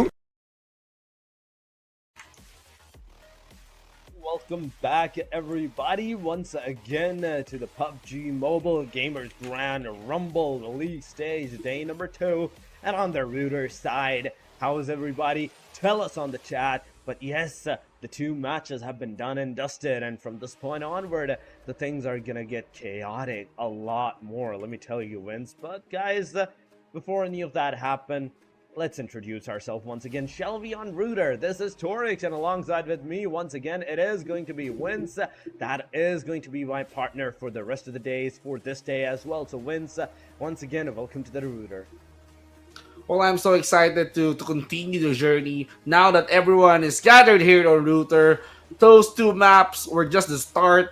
We're now going towards the end of the Erangel map here on this day. And after that, it's going to be followed by the 2 Miramar maps. So I wonder how will these team react. I wanted to see how they play out. So the first 2 maps define the leaderboards because some of them are now trying to overtake the other teams. But this final Erangel map is going to decide who is going to stay strong, because after this Erangel map, teams are gonna be on a break, and there are another set of teams that will be replacing them, because this is their opportunity to at least overtake the other teams. I believe Team C will be back, B will be taking a rest, or probably A, but still, I just wanted to see how the action unfolds. Oh my god, but do you know which team is not going to take the rest? Which group is not going to take the rest? And that is the group of B. They are not going to have a single match break for themselves. They're going to be playing all the 5 matches of today, the Erangels and the Miramars as well. So they need to really think of something, or really do something if they want to have those points for themselves. Those 10 days, that's 10 matches, not 10 days, but 10 matches are going to be concluded for just the group B today, and the consistency should be for them. The moment, the number of the matches that they have played so far, I think it should be enough for them to at least stay in the top 5, top 6 at that area, the top 8, because I think each group has 8 players, 8 teams playing from their side. And the number of the players, the number of the matches that the team Group B have played for themselves, they should be at least in the top 8. Because if they're not, they're actually doing something wrong. Those teams are actually doing something wrong, and they need to work on that. But yes, it is the final Erangel of today, the day number 2 as well. And we have to see how the action is going to fold out. How many teams are going to go once again to the early stages fights? And are we going to see those triple area drops, double area drops, or maybe those quadruple area drops as well? Well, it's all about the drops, all about who challenges who at the start, and of course, surviving to live the tale. So it's going to be a tiring experience for players, having to fight at the start and then at the same time continue the battle on and on again. Then of course try to just figure out how are they going to make it towards the top 5, get the chicken dinner. It's going to be a tough road, but if they manage to at least pull it off, the rewards or the results are very fulfilling. They will be getting a lot of elimination points, and at the same time 10 for securing the chicken dinner. Flight path starting from Nobo Repnoye, going towards the edge of the hospital in the Gorgopol area. So ladies and gentlemen, the final Erangel map commences. Players and teams are now dropping in their respective drop spots, and we are now seeing the other teams returning towards their favorite drop spot. As BIGETRON chooses Milta once again, Genesis now stays in the Noborepnoye area. 4MB goes back into the Sosnovka military base. But I wonder where Infinity is gonna drop. Are they gonna go Quarry? Are they gonna go Primorsk? Are they gonna go Pochinki? Let's find out. We have to see and find out where they're gonna go, because I can see some early fights for MABETEX kind of being folded out here, because they're going to the multi-power. There's another team that is actually going to the multi-power as well, and if they do clash, it is going to be a clash of the giants.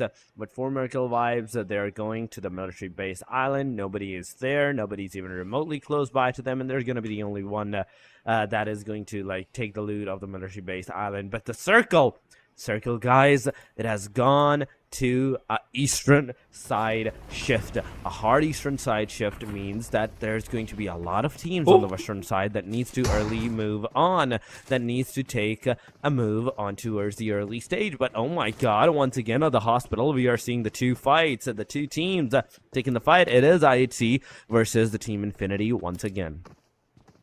Well, the hospital now becoming more and more crowded, and now seems like IHC has the upper hand.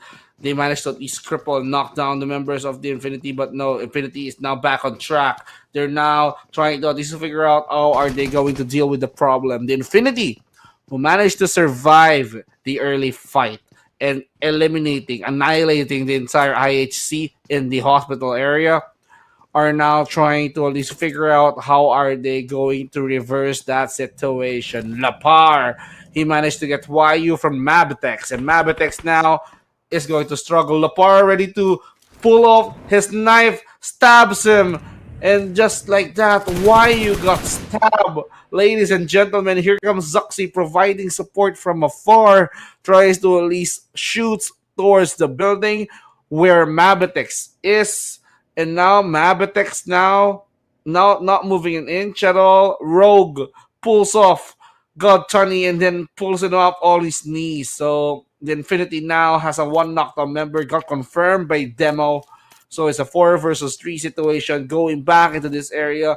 Genfo's crawling towards the MABETEX. Is he gonna go and pull up a sneak attack if he wants to? But he sure is taking his time. He's crawling. He's just trying to approach this one very carefully. Here comes Sayo going down the stairs. Tries to check out every corners of the hospital. He managed to spot Logan from the other building. Godless with a shot.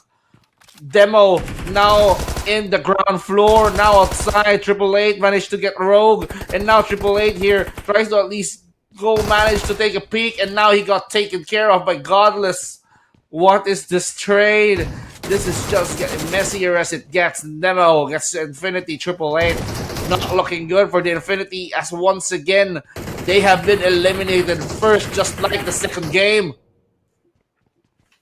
This is just like the first and second game. IHC, they are kind of like taking that initiative against Team Infinity again, and just like the last match, Infinity survived with one man in the last match, but no, this time around, no, it is all over for them. It is all over for the Team Infinity. They're the one that got the early elimination, early exit, in fact, from this match by the hand of the Team IHC. But IHC, they have managed to secure the 4 eliminations without even a single casualty, and that's a big thing.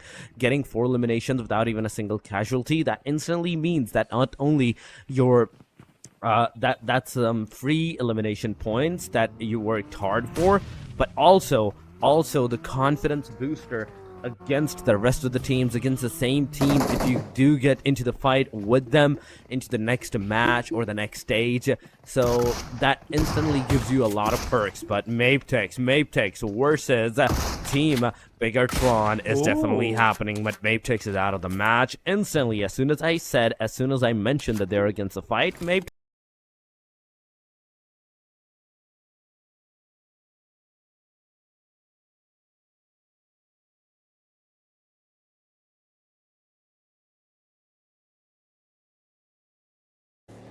Well, just as you mentioned earlier, the Infinity, they suffered a lot towards the hands of IHC, and now they did the same thing as well for MERICAL Vibes. On the other hand, here tries to fight towards the bridge. So they are the two teams who are in the Sosnovka Island. Genesis Esports, who notably dropped in Noborevnoye, is trying to gatekeep for MERICAL Vibes. For MERICAL Vibes now, they suffer to rotate in the circle because of the position being established by by the Genesis Esports. And Genesis Esports preventing them to get closer. Here comes Dog, tries to at least break down the barriers.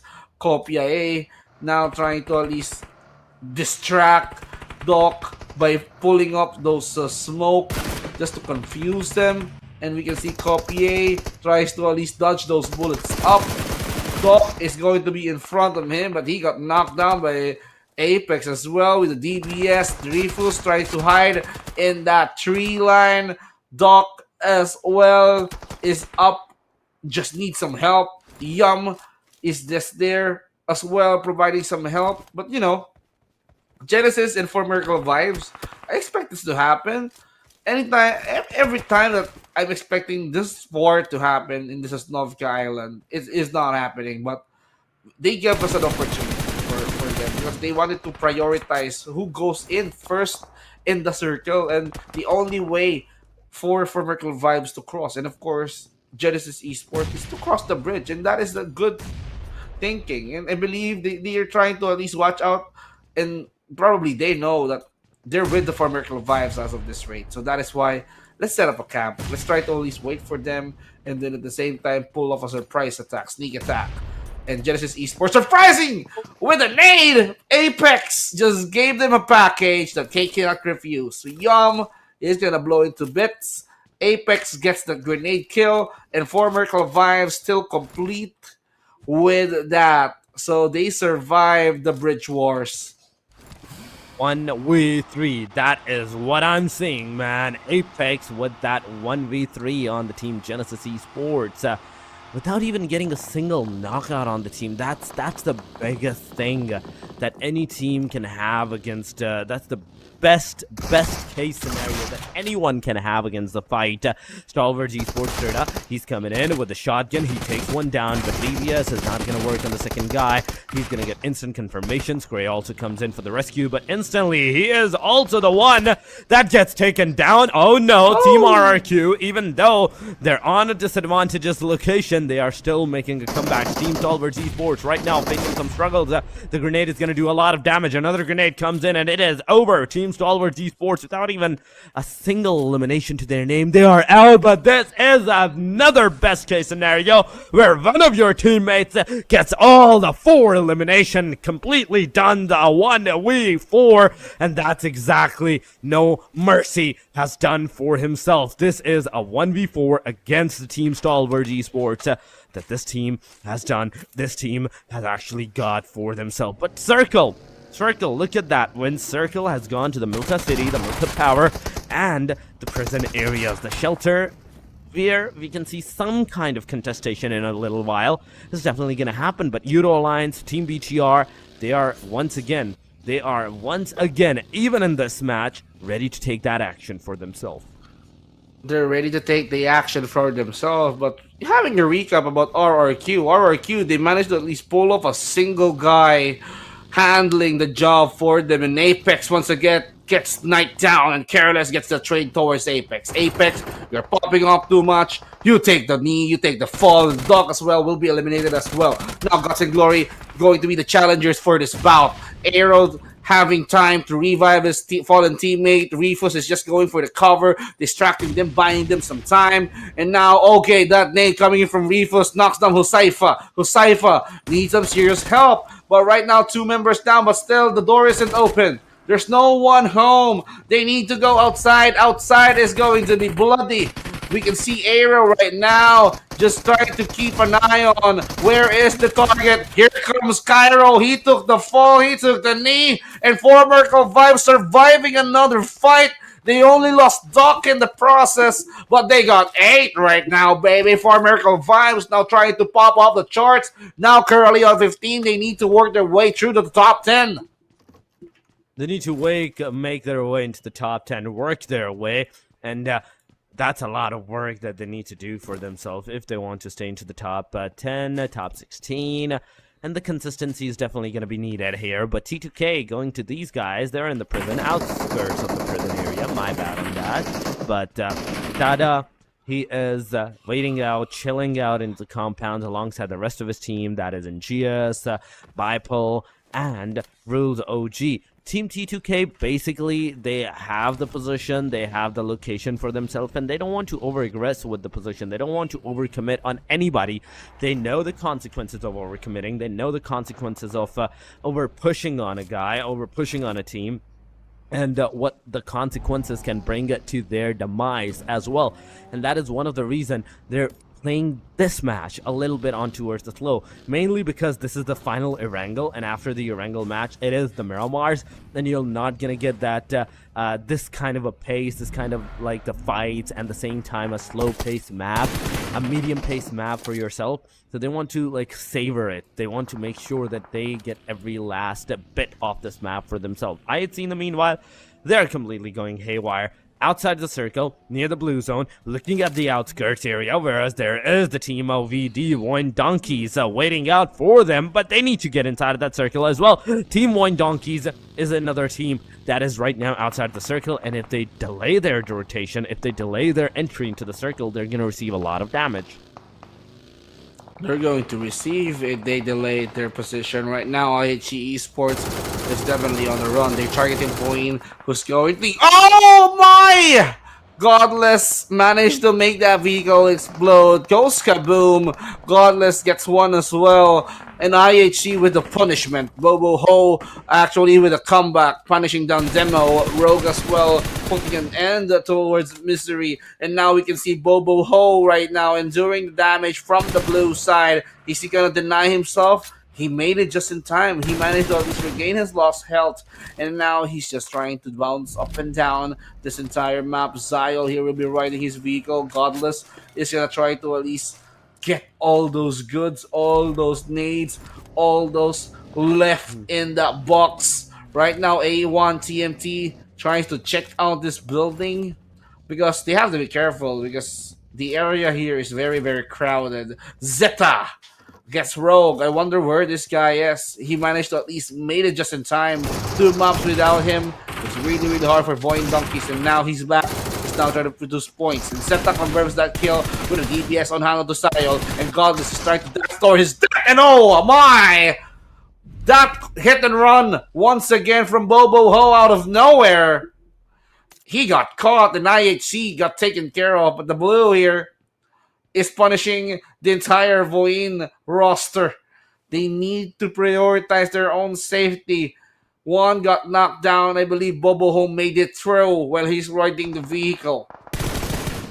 It did made it through while riding the vehicle, but oh my god, Team RRQ as a K5K review, he's the one guy that got the confirmation knock out on himself, and it's not going to be long, let me tell you, before he gets that confirmation on himself, unless his team comes in, gives him the rescue that he actually deserves and need at the same time. And that's exactly what they're doing, because the health drop has stopped right there in their tracks.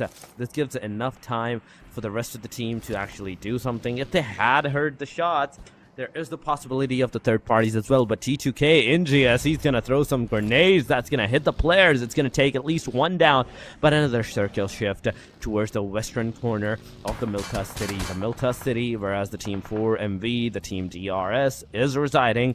They're finally going to be like a clusterized scenario, clusterized fight at that particular position. But on the other side, if you're looking at the northern areas, the T2K, RRQ, they're kind of still at the corner of the circle, the blue zone, in fact, taking those fight against each other. But T2K, they're gonna be the one that's gonna get eliminated without even a single casualty.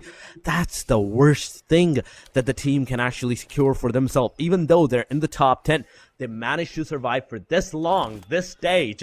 They couldn't get a single elimination out of all the fights. This is going to be hard if they are not getting those elimination on hand. But now let's focus on this fight. RRQ Ryo here, currently the top team here on this fight. 8 eliminations, no mercy. Managed to annihilate an entire squad all by himself, showing no mercy in that kind of fight. And now the team is now looking for their third team to hunt, and it seems like it's Bigetron Next Generation they have to list it down on their radar. They have to make that list. They have to make that hit list in order for them to make sure that they know what's up. And we can see Asa now driving his vehicle, getting closer to the position of the next generation, while Voxy, on the other hand, will be parking his vehicle up in the rear view.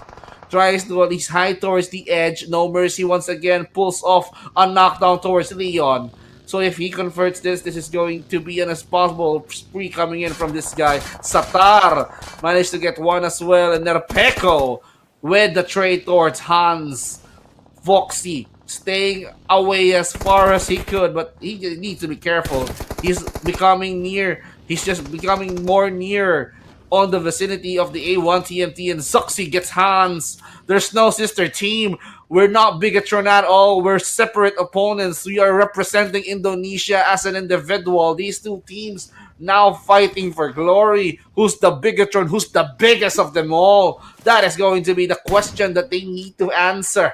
Now we can see Satar now trying to at least aim his sights towards the position of DRS. But now DRS here now trying to at least return the favor towards Satar. Man, oh man, what a busy map, what a busy squad the Bigetron is. Oh, what a beefy squad Bigetron is right now. They are the beast into themselves. 5 eliminations, not even a single elimination to their own name. That is one great thing that they have done even in this match as a top 9. I condemn to them. I definitely give it to them at this time. But this is the moment. This is the moment from which point onward they need to take the shots on so many different teams at so many different times that definitely at this point it is going to be hard for them, because there is the possible factor that there might be other teams in the vicinity, in the surrounding, looking out for them. And if they do get find out, it might be an instant confirmation on towards the guy and on towards their players as well. So whatever they're gonna do, they have to do it with utmost care whatsoever. Voxy slowly and steadily pushing forward, trying to get into the compounds, but there is a Molotov, and he's going to be on fire from that point onward. He's going to get into the cover. He's halfway down, half HP down, but the grenades, the throwables are definitely coming in. He's going to heal himself, but in the meanwhile, the grenades are definitely going to make its trajectory. No one's going to get hit. He healed himself. He takes the fight, and right with this, Voxy takes one down, almost 2 down, but no, this time around, Voxy is going to be that guy that's going to receive the wrath of the team RRQ. It is over for Voxy. RRQ, without a casualty, they have secured the 10 eliminations. RRQ is definitely heating up on this map, and they wanted to at least prove that they're the best. Snape being punished here by one member of the PEV. I believe that's Mondo. No Mercy with the retaliation. Focuses on the YOODO Alliance. Knocks on Jimmy. And now Bobo Ho receiving tons of damage. This is just getting chaotic. This is everyone's game. It is who versus who. You don't know who is your ally, because there is no one for you to trust. Suxy gets Leo. YOODO Alliance found themselves on a very awkward spot, because aside from Bigetron, I believe RRQ is up their heads. Suxy confirms that kill onto Leo. Where is the YOODO Alliance? How much are left for this team? Cloak here, receiving tons of damage. Suxy being knocked down. Now he has more time to hide. He needs to recover a little bit of health, and yes, he did. Genfos and Lapar right now tries to at least play peekaboo. Tatar with the focus on hand tries to aim where Klook is, but oh, he got shot, man. Jimmy losing a little bit of blood. He needs some help, some serious help, and Klook here needs to at least drive. Hitman gets Lapar. Lepeko gets Jimmy. RRQ still with the spree that they have currently right now, and RRQ, no doubt about that, they're the team who he needs to be watched out. They're the teams who's very hot at this rate, and YOODO Alliance decided to shut inside this watchtower. They don't want to come out. They're enforcing a strict lockdown. They are enforcing the lockdown on so many different areas, so many different locations, and even the circle is going to bring its own lockdown scenario towards the players in 35 seconds. the circle's closing in, and another radius is going to be made, and that means there's going to be a lot of lose, a whole lot of hell to get lose at this time, because there are still 8 teams, and already the stage is super small, the radius is super small. No one's gonna be able to survive, and no Mercuview, he's just chilling out there with the car. He's trying to figure out where the players are, where the location of the teams are. For MV versus YOODO Alliance, the meanwhile has started to happen. The fight has finally engaged. Let's see if Team YOODO Alliance has what it takes to bring out a 1v3 out scenario at this point, 1v4, to make sure that their players are the one that's thriving, that's surviving in this regard. Gluck makes sure he gets one knockdown. He almost confirms him. He goes for the rescue. He revives his players, and YOODO Alliance, without even a chance of momentum that were given out to them a while ago, they are once again with the momentum. They are back onto their feet. They have the momentum that they generated for themselves with the knockdown into their own path. They know that they have somewhat delayed the inevitable of their own death, and that's exactly what's going to help them. That's exactly what's going to give them a little bit of slight pad of push to address upon on the teams. Team RRQ, in the meanwhile, they're fighting with the Team PEV. PEV, they're completely, I'd say, completely found at that area where they are sitting at, and completely, they're sitting ducks. As soon as they're gonna try to move out from that location, they're gonna be instantly spotted. They're instantly gonna get shot at that time. Same with the 4MV, because the position of the circle is super out in the open. No one has a solid cover, and the teams that had the solid cover, even if they show their faces out towards the players, then that means that they're also waiting out for their demise. Okay. So I believe that they're gonna be going in right now. Peko being knocked down, and that shot did connect But Choco with the far knockdown. No mercy. On the other hand, here tries to at least aid his teammate out. Killer now trying to at least bombard this house right now. A1 TMT needs to react. For Miracle Vibes is just outside this compound, this building. DRS has many targets to choose from. They need to prioritize which ones are they gonna go in first. But the question is, are they gonna continue their onslaught? It seems like DRS is gonna try to charge in for Miracle Vibes here. Yes, on a wait, and now for Miracle Vibes trying to fire on their way through. Choco being knocked down by Rowdy, and Rowdy confirms that kill with a scar. Right now, Killer healing up wounds. Anonymous just outside driving his vehicle. Rowdy opens up the door, cooks in that nade. DRS needs to receive that. That storm punishes Anonymous. Killer with the UMP knockdown, and Rowdy here spraying the remaining members of the Real Soldiers. Apex gets the job clean. It is a job well done. DRS, they are out of the match. We are down to the top 5 contenders. Top 5 teams wins. And this is the moment, this is the time for the rest of these teams to shine, to try and take their hands on that juicy winner chicken dinner. And let's see which one of these teams are going to have that winner chicken dinner for them. Aside from the YOODO Alliance, I think everybody else has at least 5 eliminations to their own backpack. I cannot say the same for the Team A1 TMT, because they're still 4-man alive. And if they have taken that fight and they have won the fight, oh my god, let me tell you, they are on another level of their own at this point. They need to, I'd say, do something. YOODO Alliance, they're trying their level best to get inside of that circle, but BTR is definitely going to spot them. They're definitely going to try and take them down. Flagged, gets some shots on himself within the smoke. Gluck gets taken down. It is up to the last guy of the Team YOODO Alliance to do something for his team and for himself as well. If he needs to, stay into the top 3, he needs to survive a little bit more, a tad bit more. But Team RRQ, just look at them. Oh my god, they're taking the fight as well. But BTR, they have taken down the YOODO Alliance. Another team goes away. We are down to the top 4 from the top 5 scenario. 9 eliminations to the Team BTR. Oh my god, they are on another rampage. Before this match, they were on 9 or 11 eliminations. Once again, they have almost crossed the threshold of double digits. Seems like the next generation, seems like the Bigetron is trying to catch up on points, eliminated RRQ towards the game. So that is going to be another job well done. RRQ got denied, ending up with 11 eliminations, but ending up in top 4, quite good for them, I must say. So that means RRQ is going to climb up multiple ranks here. But this is going to be the continuation of the Red Aliens to finish the story. Their story that they've been writing since the map number 2. Right now, they're on the hunt towards more Miracle Vibes, and Bigetron Red Aliens seems like if they manage to eliminate the 4MB, this is going to be the deja vu of what happened A1TMT and Bigetron RA. So if that happened once again, and this time around A1TMT, their complete package, their complete squad, Bigetron RA is going to have a hard time if A1TMT goes in and charges themselves all two out. But one wounded member for the side of A1TMT.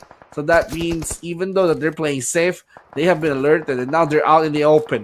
Now Satar wants to get close, making the buggy explode. But Satar as well, now trying to at least make sure that he's utilizing the buggy as a cover. Finally, the buggy did explode. 4 Miracle Vibes now trying to at least not setting their sights.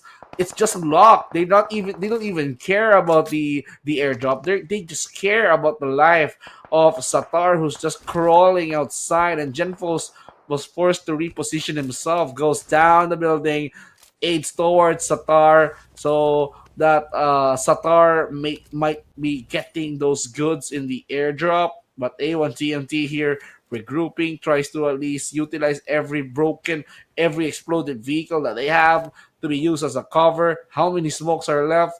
But A1TMT, since they are preparing for this moment to happen, they have a lot of throwables. I mean, like 8 smokes, six frags, Apex as well as 9 frags. You know, they're just gonna rely on throwing games.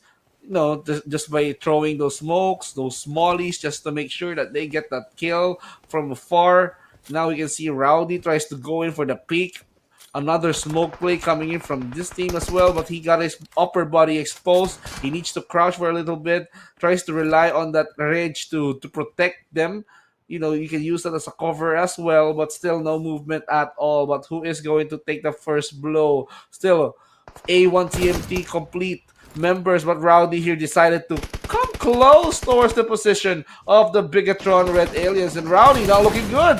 You did risk it out, and Rowdy here taking the fall, was knocked down as well, and smokes being consumed here on the side of the Bigetron Red Aliens. I must say, A1TMT, they were abducted, a member thanks to the Red Aliens, and here comes Satar confirming, Rowdy confirming that abduction. The invasion of the aliens is now commencing.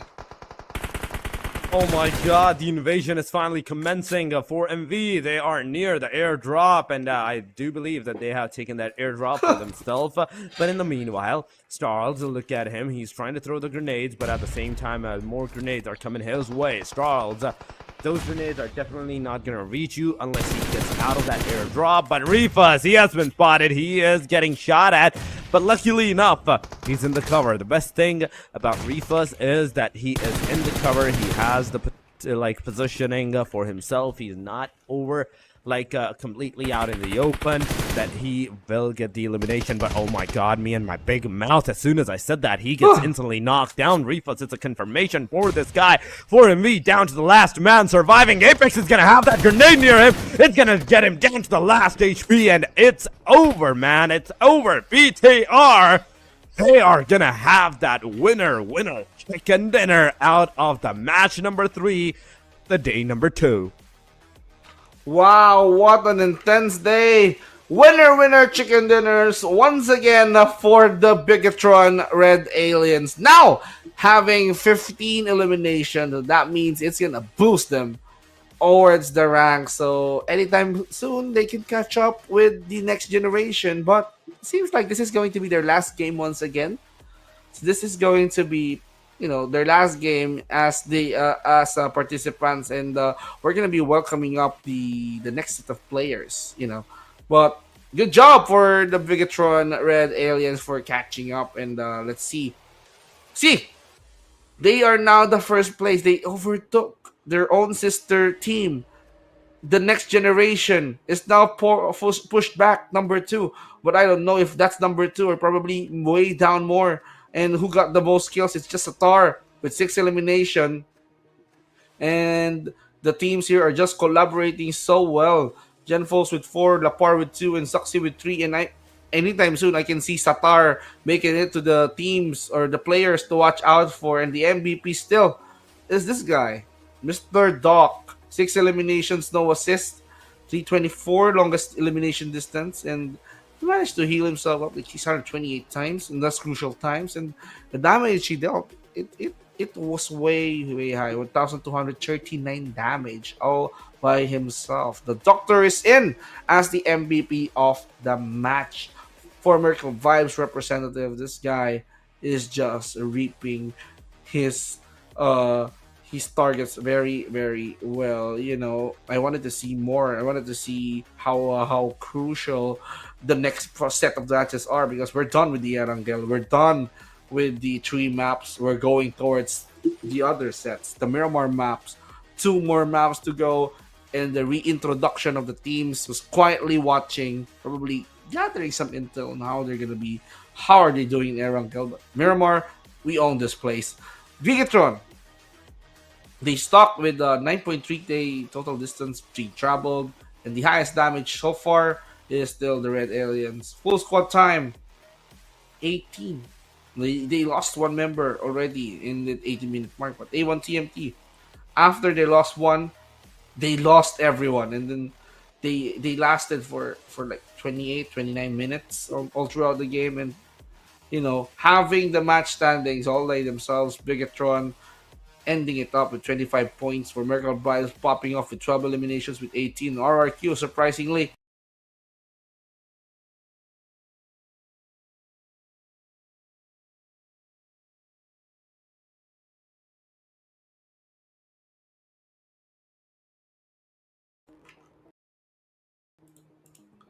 but I believe they're gonna be looking for more, as well as we are gonna try to at least talk Yeah. about the next page of this map. And you know, having this top 8, probably they're gonna be moving their position on to, all throughout this overall scoreboards, right? I totally agree, because even on the first page, from 25 points, it was all up to down to the 4 points, and on the second page, it's straight up more chaotic. 3 and 2, plus EV and Guts and Glory. After that, Bigetron, Next Generation, T2K, Stalwart, Genesis, and MABETEX, and Infinity Esports. They haven't even managed to get a single point in this match. Like, what were they even doing in this thing, in this match, in this particular map? Because it was the last Erangel, and at the same time, it was the last match of the group number A as well. They had to do something if they were from the group A, but oh my god, it is BTR all the way on the road to glory. There's Lapar, there's Luxy, there's Hans, there's Zuxi, there's Woxy. All the Zuxi Woxies are there. We can already see that XXYs, they're all there. Bigetron just owning the entire road to glory. Just what is this? Lapar with 15, Luxy with 12. You know, this guy is definitely a beast. And now working on together, these guys are now owning the entire leaderboards. And the overall standing says it all. Bigetron Next Gen switch place with the Red Alien 77 to 70. But you know, they don't have to worry about the Red Aliens anymore, because they're not going to play towards the Miramar map. So Bigetron Next Gen can use this opportunity to at least catch up and reclaim the top spot for themselves as well. IHC with 52, plus EB with 50, YOODO Live with 43, A1 TMT with 42, RRQ Ryu with 41. That's a good climb, I must say. Plus EV, actually, they climb even though without the chicken dinner, ending up in 4th spot. That is impressive. Together with the YOODO Alliance, that effort shows that they can do well. And MABETEX Esports, you have to be aware that after this game, they're going to be taking a break once again. 40. They're still with 40, and they already got 1 chicken dinner. VOIN, 38, TRS 36 together with Alter Ego Ares. Oh, we have to welcome them back next game. The Infinity with 35, 4MB with 31, Guts and Glory with 30, T2K 26, and 52 Esports with 16. So I'm gonna be looking forward to those teams that is going to come back in Miramar. Oh my god, that's the Group C that's coming into the Miramar. And oh my god, let me tell you, for the Miramar, I'm gonna be really excited because we are gonna see a complete different group. We are gonna see the Group C finally starting their matches for today as well. But going to the overall, that's 38, 36, 35, 31, 30, 26, and then 16. 52 Esports is on that red line where if they don't get into the top 15 or above that, they're not going to be able to qualify into the next round. Because guys, let me tell you, one team out of all of these 24 teams, only 15 are going ahead, and one team is going through the fan favorite of voting. Stalwart Esports on the 17th spot with 16 total points, 14 for the PIGMY on the 18th, 19 for Genesis with 9 points, 8 for HORAA, Leo with 7, 5 for YANGON, and Sem9 is on the second last. Let me say last because we haven't seen Team Falcons taking any kind of fight. So they're on the 23rd spot, and they're basically like on the lowest ranking whatsoever during that fight. But there are still 2 more matches more to go. And before we move to the second last match, guys, we will be going on a short break. Do not go anywhere. Stay here. Stay connected. We'll see you after this break.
Game देखने का इतना load तो करना router download 7 crore gamers and streamers are on router. Where are you? So 1v1 between him and Ninja Boy. क्या एक और knock देखने को मिलेगा?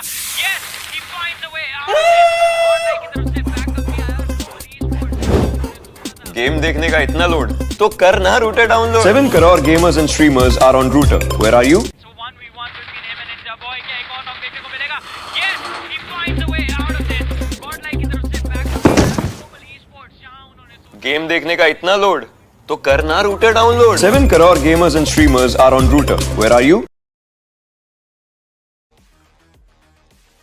Ladies and gentlemen, welcome back once again to the Gamer Grand Rumble, the day number 2 of the league stages and the second final, the semi-final match of today. This is Torix, and with me once again, it is going to be wins for the Miramar actions as well, but Miramar, it is wins, and oh my god, I am so excited for this. I am so excited as well. New sets of team are gonna come through when with the other teams taking a break. But you know, Miramar map different from Erangel. This is where other teams shine, and with the reintroduction of Alter Ego back on this game, well, definitely they're gonna be popping off here on this map. We remember that Miramar is their hunting grounds, and at the same time, Alter Ego, they managed to at least score a couple of good kills in the early stage up until the late. They got the first chicken dinner yesterday, and they're gonna be expanding for more. They jumped from 24th to 9th spot, and then from there they ended up, I believe, 2nd place. And now, since they got pushed back, they wanted to reclaim what's there. So this is going to be the journey for Alter Ego and of course the other teams to make sure that they're gonna be staying on top. And let's talk about the Genesis Esports next generation. They are the hopefuls that they can like reclaim the spot back again because Bigetron and Red Aliens, they decided to take a rest for a while and now Bigetron can expand their lead if ever they did well, or probably not let Alter Ego take all the glory on this map. Oh my god, yeah, they do need to like take the glory of the map, but my main concern is for this match is how many teams are gonna go for a clash drop, how many teams are gonna go for like the early stages fights, because oh no, oh my goodness, the circle is a complete haywire. Ouch, it's gonna hurt so much on so many levels to so many teams that they are definitely gonna bleed because of this. But whosoever is in the circle right now, they are definitely happy. Let me tell you that they are going to be happy. But who's gonna take these early fights from this point onward? Because it's not the matter of factor of you want some early engagement, it's the matter of factor of you want to get inside of that circle as soon as possible as well. Ooh, someone got stabbed, but let's focus the fight on the arena right now. Bigetron and Stalwart. Stalwart already lost one as well, but one knockdown member is there for the Bigetron. So next generation needs to work out on their next game plan. This is going to be a 4 versus 3 situation that make that a 3 versus 3 because of the one knockdown member. But oh my, Leon, he needs to reclaim his health. He doesn't have any health packs at all. But Scry got punished. Scry got confirmed by Luxy. Voxy as well is just here to make that hunt. So, Leon on his last straw, last breath, he knows that Krita is just there, throws a nade, but not gonna connect towards Krita. And now I believe Krita, he needs to work hand in hand with the other member. Converts hands. Now, 3 versus 2 situation on hand with Leon being critical. Krita now way beyond on Luxy. He knows that when he takes a peek, he's gonna go for the cleanup, but that opportunity did miss for Luxy, as here they're gonna be trying to look for more potential kills as well. Krita is now on the ground floor of the Coliseum together with Kirito, and the other players from the side of Bigetron doesn't want to get down to business at all. Leon is just one shot away. You can even throw a pan on his way, make sure it hits on the head, and then he's gonna be knocked down for good if ever that connected. But you know, who knows? Leon, he needs to find for health kits. He needs to find for ways to regain his health. But T24 confirms height. What happened to Leo? I was talking about Leon from Bigetron, but Leo got eliminated that fast. Yeah, Leo got eliminated that fast at that time, but STALWART Esports, let's see how they're gonna held against the Team BTR at that time. The last match, the winner, not Chicken Takers, because this is the next gen. This is not the Red Aliens at this time. This is the next generation, and they have lost so much. But no, this time around, they're gonna take that action into their own hand, and they're gonna win this one out. For elimination, the cost of one of their players, but the rest of the players, just look at them. They are on their knees. They are getting that revival to themselves. Voxy has successfully made sure that his team is going to thrive, his team is going to survive, and he actually pulled off a 1v3 into the complete fight. But from this point onward, the fights are actually constantly going on, because on the other side, we are also seeing the Team Alter Ego Ares taking that action against the Team IHC, and they have actually managed to secure themselves against the Team IHC, getting those 4 eliminations without the casualty. Now, this is getting more and more exciting. A lot of teams just pop off. 3 teams in a span of like short time. They got eliminated. Leo, STALWART, and IHC. They have to go for a little bit. Still, Alter Ego takes the entire annihilation. They managed to take care of the IHC on that bout. They managed to get a good start, actually, on this game. Bigetron and 52 Esports, same, 4 eliminations on hand, but they lost lives.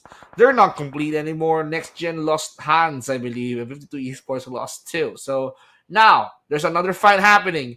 YANGON Galacticos up against the PEV. PLUSEV needs to make sure that they're careful on their next decision. But the patience game for these 2 guys, still waiting for someone to at least pull off a start, pull off a fight. Now we can see T2K Esports now out in the open once again, but they're ready to cook in those nades, actually. Bipul, he got shot at the sides thanks to Husaifa. Guts and Glory is going to punish down T2K, and now we can see Cairo pulls off a knockdown, an elimination towards Bipul. T2K Esports, they lost one already. They need to go out. But PIGMY as well, they wanted to get involved in the process as well. Now Guts and Glory, they lost Knight, and Husaifa punished Joe Brenke. And now Choto converts Maiten. Oh my goodness, PIGMY and Guts and Glory right now is happening here. Choto now trying to hide in that tree line. Right now, Maiten is there as well. Wickwalk converts that kill. Elimination-wise, they are now on a blood hunt. They want Guts and Glory out of this game, but they forgot Cairo. Cairo is now trying to escape with the boogie. PIGMY prioritizing on the safety of their team, which is a really, really nice thing to do. You need your squad. You need those manpower. After Guts and Glory deals with a team, they were surprised that PIGMY enters the scene. They managed to get 3 eliminations out of nowhere. Guts and Glory for getting 1 elimination to their one last standing member.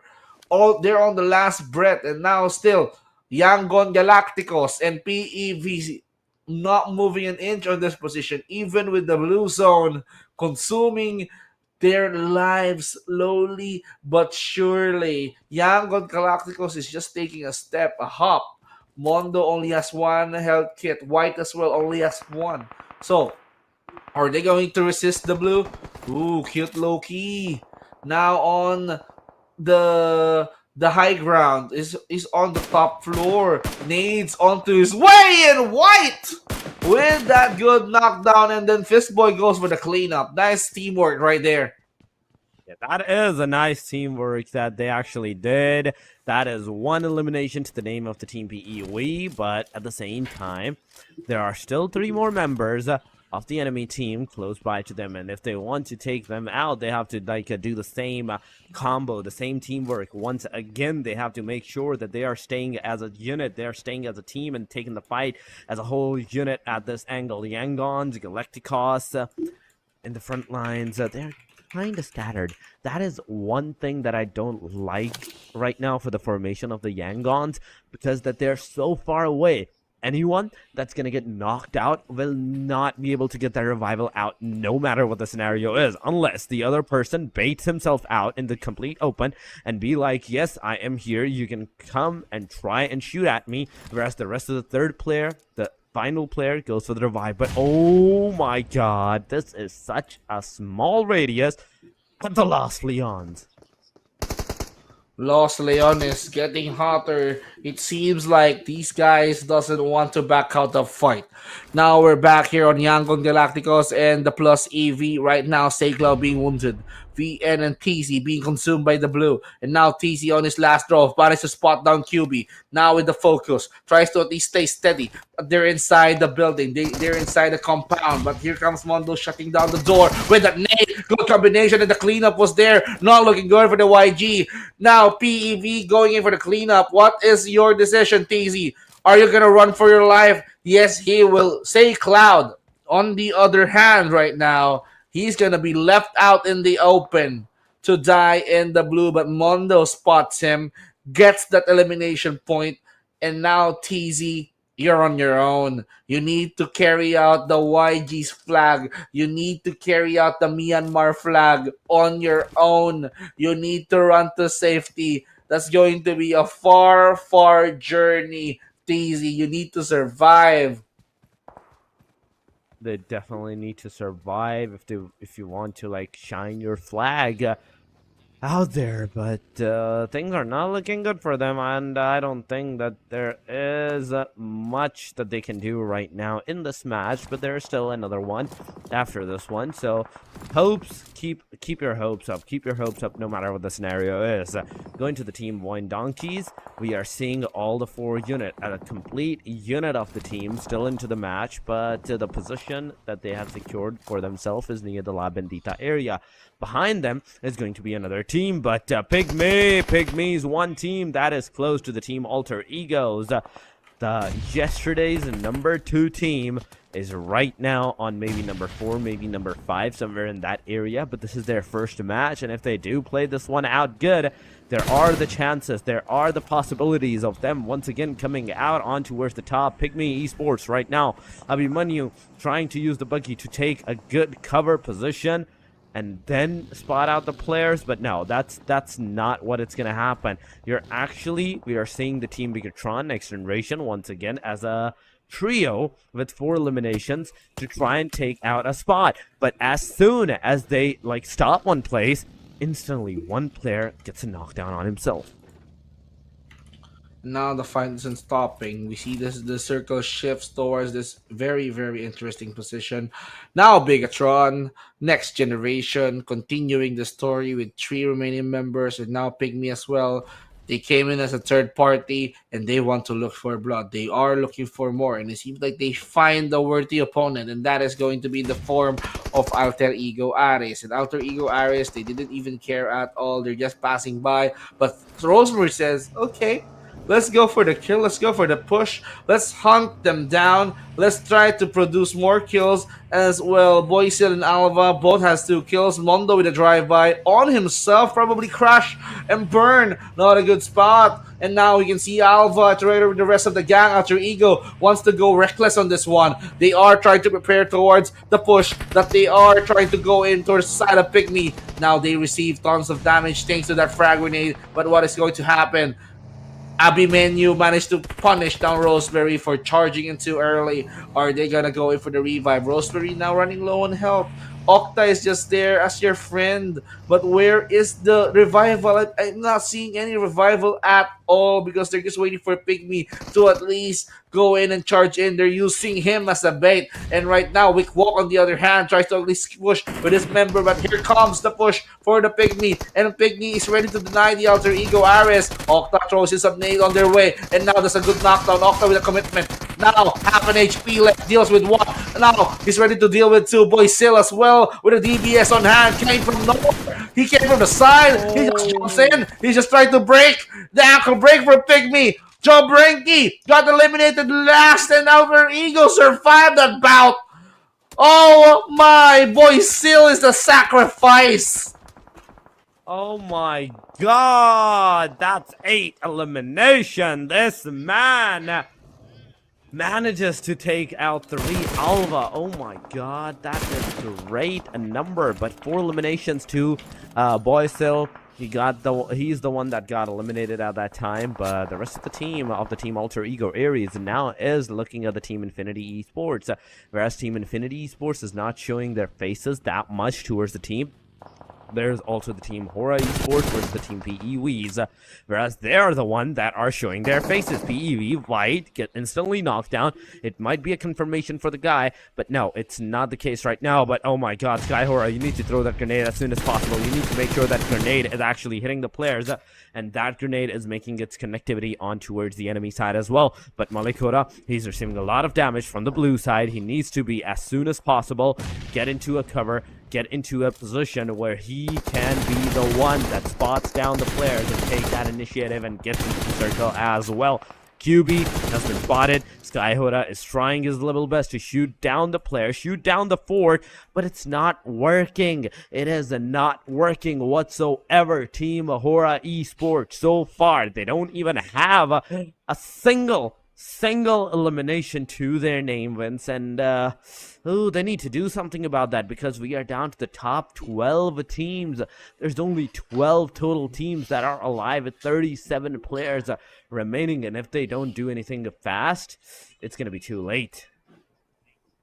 It's gonna be too late, but you know, the shakeups are just there. We're seeing a really good amount of numbers, but they need to do something. I agree with you on that one. Alter Ego getting 8 eliminations. How can you stop Alter Ego? They already lost 1 member, and now the other teams here is struggling to get those numbers up. You know, PIGMY, they are trying to be the aggressive team. They wanted to at least pull up a surprise towards Alter Ego, but they got surprised instead. They got converted and they got hard stopped in 4 eliminations. BIGETRON as well. I believe that their knockdown member has been revived just in time, and now they have to continue with the 3 remaining members that they have right now. But you know, when it comes to having the most eliminations, Alter Ego is just definitely popping off in this map right here. The action still is not probably happening, or I must say, because they're just waiting for the circle to come in close. So I wonder how are they going to react. And interesting take. I wanted to see the Falcon here tries to at least bounce back, because yesterday they're out 2 maps. They did not even participate, did not even play. But how are they going to catch up? You know, the Falcons, they're the former STALWART esports players, but right now they're playing for the banner of Team Falcons. At the same time, they need to do something about their points, because I believe Falcon Esports has a lot of catching up to do.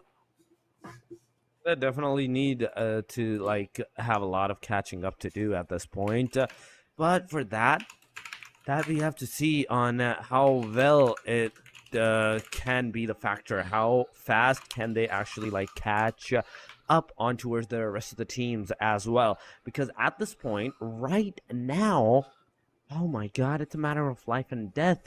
This is the 4th match, guys. Remember this. This is the 2nd last match, and if you're not doing a great job in this match, oh my god, let me tell you, you're not going to be able to do a good job into the final match as well. That is going to be after this one, another Miramar.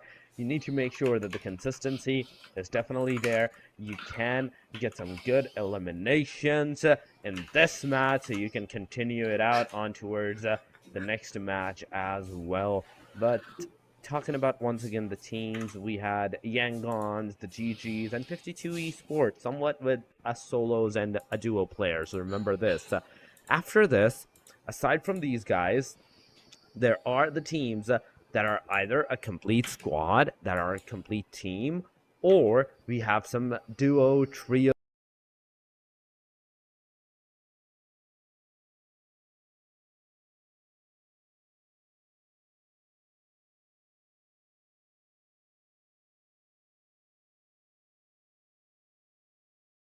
their team that we usually talk about, that they need to do some good amount of performances, and that's exactly what they're doing. They're making making a comeback in today's matches, because if you look at even right now their eliminations events, they had 8 elimination the last time we saw them. Yeah, it's all about getting those points up and running, and I'm kind of like curious on what is going to be what's happening in the entire map. You know, having these guys fight it out, Alter Ego still the dominant team here in Miramar. I wonder how are the other teams is going to react.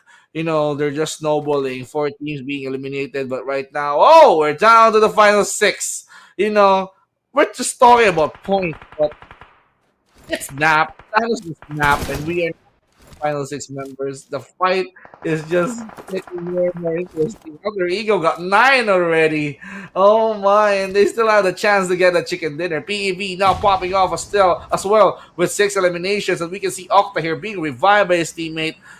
This is going to be a pressure time for Alter Ego, and the Infinity, they managed to last long at this rate. And here comes the entire squad of Falcon Esports.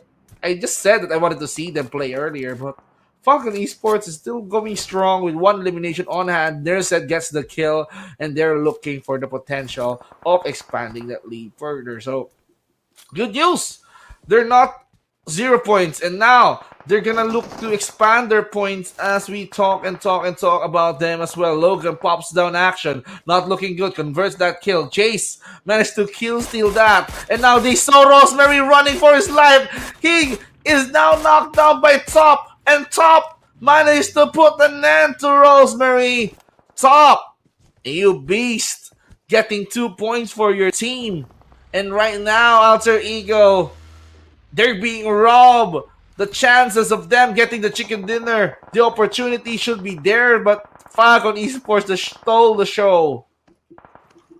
Oh my god, that is definitely a great show steal from the Team Falcons Esports side this time around, but they are still 3 members of the Falcons that are in the match.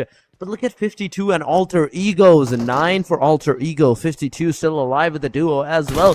These 2 teams, we were talking about them a while ago that they are doing their level best as a duo, as a trio, and they're still in the match. That's the biggest opportunity that they can provide for themselves right now, because if they survive, if they go for a safer approach, that instantly means there is a possibility that they can actually get into the top 3 positions. PEV with the 6 eliminations so far, they're a complete squad. They are a complete team. VOIN Esports is on the same track with the 2 eliminations to their name. 4 man are still alive into the match. Infinity Esports with the 0 eliminations? Oh my god, they didn't even get themselves into the fight. I just realized that. I just saw those eliminations to their name, and I'm like, wait a second, is that my mind glitching out, or that's actually 0? And that is actually 0. Ladies and gentlemen, they need to do something in this match, get some eliminations for themselves, because so far, I think Team Infinity Esports has one thing in their mind, and that is survival. Probably Infinity managed to pull a couple of knockdowns, but you know, some of that opportunity not being converted into kills, or probably they got stolen by the other teams because of how chaotic this fight is. We can see Nerset now trying to at least get some information towards his position. Top gets a kill towards Mochi, and now IC as well being targeted, a player as well. Falcon Esports just descended into the village of the VOIN Donkeys, and the VOIN Donkeys needs to do something about the push of the Team Falcons. Jace has that clear view, clear vision. Team Falcons is just waiting patiently for their target. But what's going to be the next call for the captain? What's going to be on Top's mind right now? Jace has been spotted running, and now he got converted into an elimination. Top is just popping. He managed to get 2 eliminations right now giving a room for Team Falcons to get and go for that revive. So what is going to be up next for the Team Falcons? Now IC needs to at least patch himself up. The VOIN Donkeys needs to at least prepare for the descent. The Falcons are now here. Alter Ego now trying to hide their way through. Alva and Octa needs to work together hand in hand. But right now the bullets are on this way. The Infinity is going to look for their first kill. They're going to be looking for Alva. Now knocks him down. No, it's not going to be that bush is not gonna be enough to conceal his presence. Bobo Ho is going to be eliminated. It's just getting messier. They're looking for Octa, and now they came into the door. VOIN is being eliminated, and then Alter Ego went to the top 5, and there you have it. 2 eliminations for the Infinity, finally. Infinity has got their 2 eliminations into the match. And with this, they have taken the team Alter Egos out of this match as well. We are down to the top 4, ladies and gentlemen. PEV, Infinity Esports are the only 2 teams that are surviving with a complete squad. But oh my god, PEV using a grenade to take down one of the team Falcon player. But Falcon is not going to sit idly because of that. They're also going to throw some grenades. They're also going to make sure that some connectivity is also given out towards the players. Icy once again having a grenade into his hand. He's gonna cook it up, he's gonna throw it. It's definitely almost gonna hit the player, but that's about it. It's not gonna do the damage, it's not gonna do that much of a damage. But Falcon Icy is pushing, he's taking Mondo down. It's a confirmation on Mondo. Falcon, it is the duo that's surviving. Icy and Top, they are making sure they are trying their level best to survive for as long as possible to get as many eliminations as possible. DBS once again into the hand, he's coming in close. Icy is gonna jump outside maybe, but no, that's also a really risky factor. But oh my god, Top comes in, takes 1, takes 2 down. It is all over for the team PEV, the complete squad that were surviving. They are no longer into the match. Team of Falcons as a trio a while ago, now so far a duo, and they have the 10 eliminations to their name. It is a 2 versus 2 versus 4 scenario. Infinity Esports is the only team now with a complete squad, and they have the circle advantage to their name as well. 52 Esports is the second team to have the circle for themselves, but for how long? Because the 7th stage is about to close it down. In 1 minute and 25 seconds, the circle is going to close down. The teams are going to once again be forced to get the circle for themselves, because that will be the final circle. After that, the next circle that's going to be made, it's not a circle anymore. The blue zone is going to do the damage to everyone. Everyone is going to have a fair share of damage. They need to get close. They need to at least make sure that they get the chicken dinner as early as they can. But it seems like Falcon Esports, after not playing yesterday, they finally get their momentum up. This is what they mean by catching up. This is what they mean by getting all those points. They don't want to start at 0. They wanted to introduce themselves as getting the chicken dinner.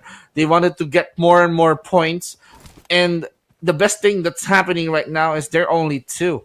They have to clear the Infinity. They have to eliminate 52 Esports. What is going to be the best strategy? 52 and Falcon needs to work together to at least cripple down, reduce the numbers of the Infinity, who's very complete right now, and Top is doing the thing. Managed to punish down Logan, and Logan needs to be converted. Tyranny K, having caught of what's happening, he needs to be there. He needs to protect his homies, his teammates. Right now, Godtony crouching for his life. Icy, is he gonna go for the push? But he received damage thanks for the frag grenade. Now hesitating, he went back. And here comes Top, throwing those nades on their way through. The Infinity needs to protect themselves. And now, just in time, they managed to at least... Oh no, for Icy, he got caught. And now Top going for the spray. He needs to endure all the pain and all the damage. He needs to make sure that every members of the Infinity is going to take the fall. And Icy has that time to be revived as well. 52 Esports knows what's up. They're gonna be confident enough to at least poke down the entire members of the Infinity. But what is going to happen next as Godtony running towards this house, this shack, tries to hide his presence from plain sight? Oh, he is the only guy that's away from his team, and he is taking a different path, different location against the players of the team Falcons. But look at one more player from the team Infinity Esports that is near the team 52 Esports. So basically, Infinity not only knows the location of the team Falcons, but they also know the location of the team 52 Esports. And I'd say information is power at this point, because if you have information, if you have the locations of your enemies, you know what to do, you know how to do it. Because of the smokes, 52 has given out their locations. Right with this, Tyranny K, let's see if he's going to be able to take down T24 and Shamir, because they're the only two guys alive from Team 52 Esports. But there's a lot of smoke clouds.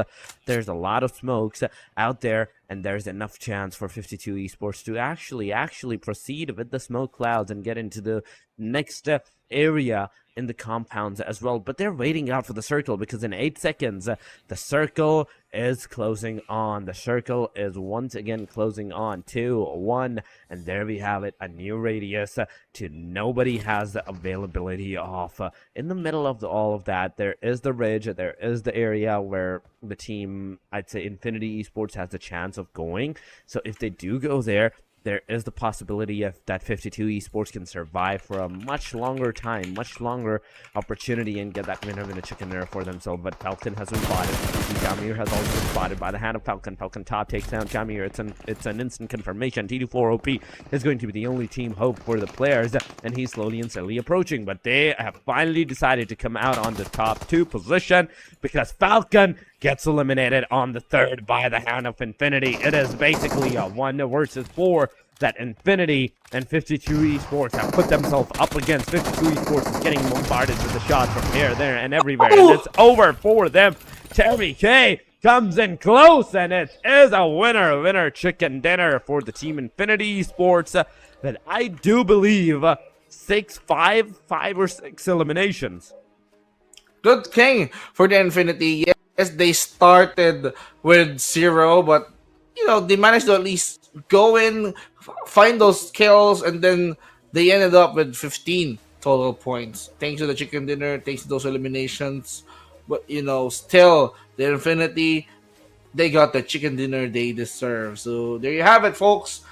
Winner chicken dinner for the Infinity. They have look, and they have found their way through. Look at this guy. He managed to pull off a Kagebunshi technique of himself.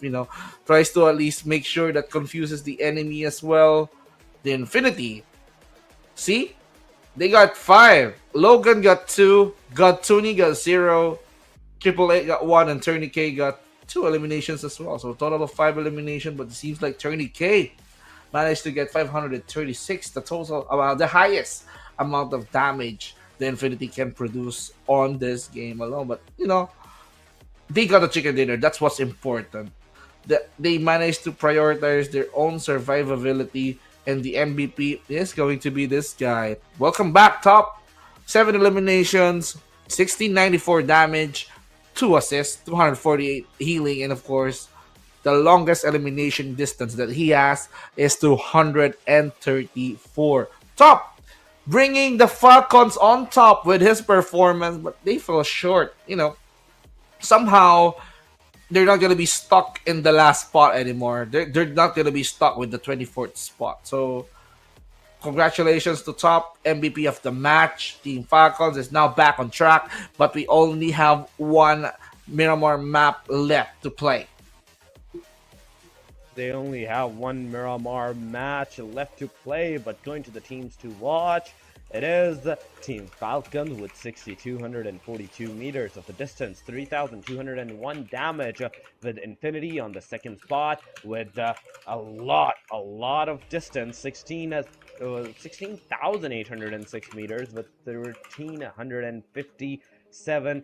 The rest of the teams are there as well, but going to the match standing, it is Team Falcons with 16 points, 11 elimination. Oh my god, that's a big number. Even though they did not manage to get that Venom and a chicken dinner, they're still on the top in the match standing. Infinity Esports, after that, with a Venom and a chicken dinner, they have 15 points. Alter Ego Aries with 12 points, plus EV. They have 11, 52 with 10. VOIN Donkeys, they had 4, and so on. Going to the second page, we are seeing PIGMY 4, 3 for Sem9, HORAA with 3, 2 for Leo, Guts and Glory 1 alongside of Stalwarts, and YANGON and IHC with 0s. Now they have to work their way through. YANGON, Galacticos, and IHC Esports, they need to produce better points. They need to survive the onslaught, because they're the teams that that are being targeted. They're being ambushed. They are the teams that they fell short, unfortunately, into those one versus one, team versus team peak-offs. But these are the players still on top. It's the entire BIGETRON army Luxy, Voxy, Lapar, Hans, and Zuxy. There you have it. But there's the opportunity that the next generation can produce more points. Luxy as well still in game. He can like get more and more kills, as well as Voxy, as well as Hans. They can like expand their elimination points as well, but seems like it's Luxy who managed to throw the most throwables and of course the damage, the highest damage there is. Red Aliens still at 77, but 3 points left that is left for Bigetron Next Gen to overtake the Red Aliens. Plus EV with 61, IHC with 52, their Infinity, 50. Alter Ego Ares now climbing slowly but surely, 48 points. YOODO Alliance 43, A1 TMT with 42. And up next, VOIN Donkey same, 42 as well. RQ with 41, MABETEX with 40, DRS with 36, Guts and Glory for Merkel Vibes, 31 points, T2K 30, 52 Esports with 26. The next page is going to be quite interesting because I can see the climb of the Falcons. They're not stuck at 24th spot. Just look at this. PIGMY 18, Stalwart 17, Falcons, from 24 to 19, 16. That's a huge jump. HORAA 11, Genesis 9, Leo Esports same, 9 points, Sem9 8, and of course YANGON Galacticos with 9. That's it for the overall standings. Well, that definitely is the overall standing right now, but it is time for the final match. But before we head to the final match, it is actually going to be the time for a short break, guys. Do not go anywhere. Stay here, stay with us, stay connected. We'll see you after the short break.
Game देखने का इतना load तो करना router download 7 crore gamers and streamers are on Router. Where are you? So 1v1 between him and Ninja Boy. क्या एक और knock देखने को मिलेगा?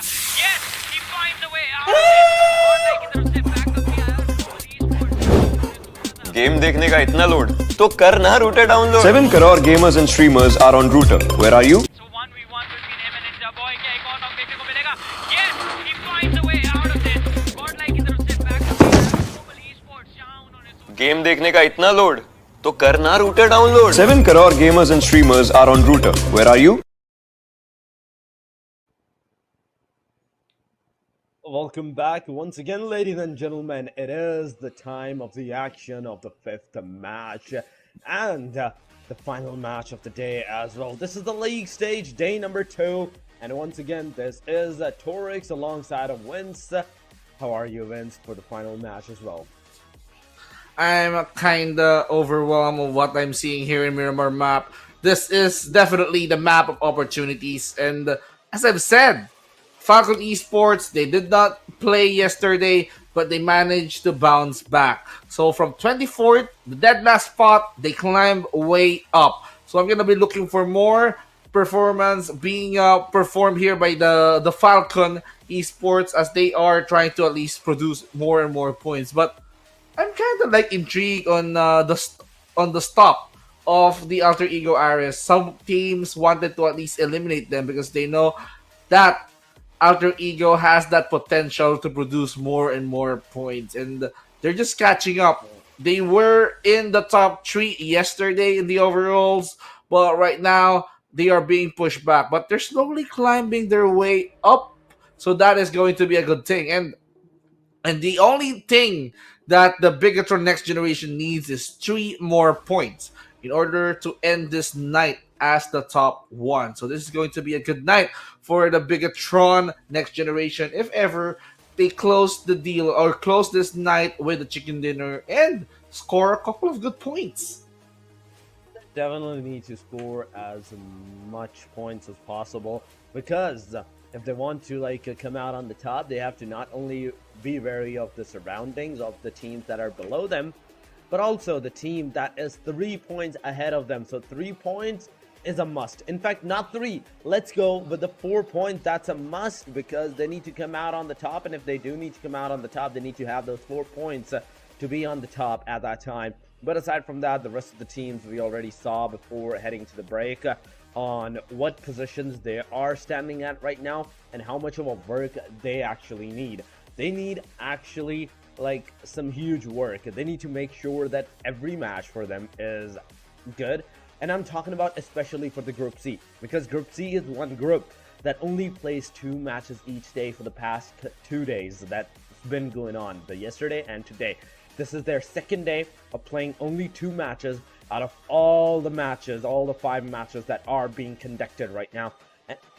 And if they're not consistent even in those 2 matches, I don't know how they're gonna be able to come out on the top, because there will be, yes, we all know there will be some point in the future, in a couple of days, in the next few days, whereas maybe the Group C will be playing maybe 3 matches, 4 matches, just like Group B is playing 5 matches.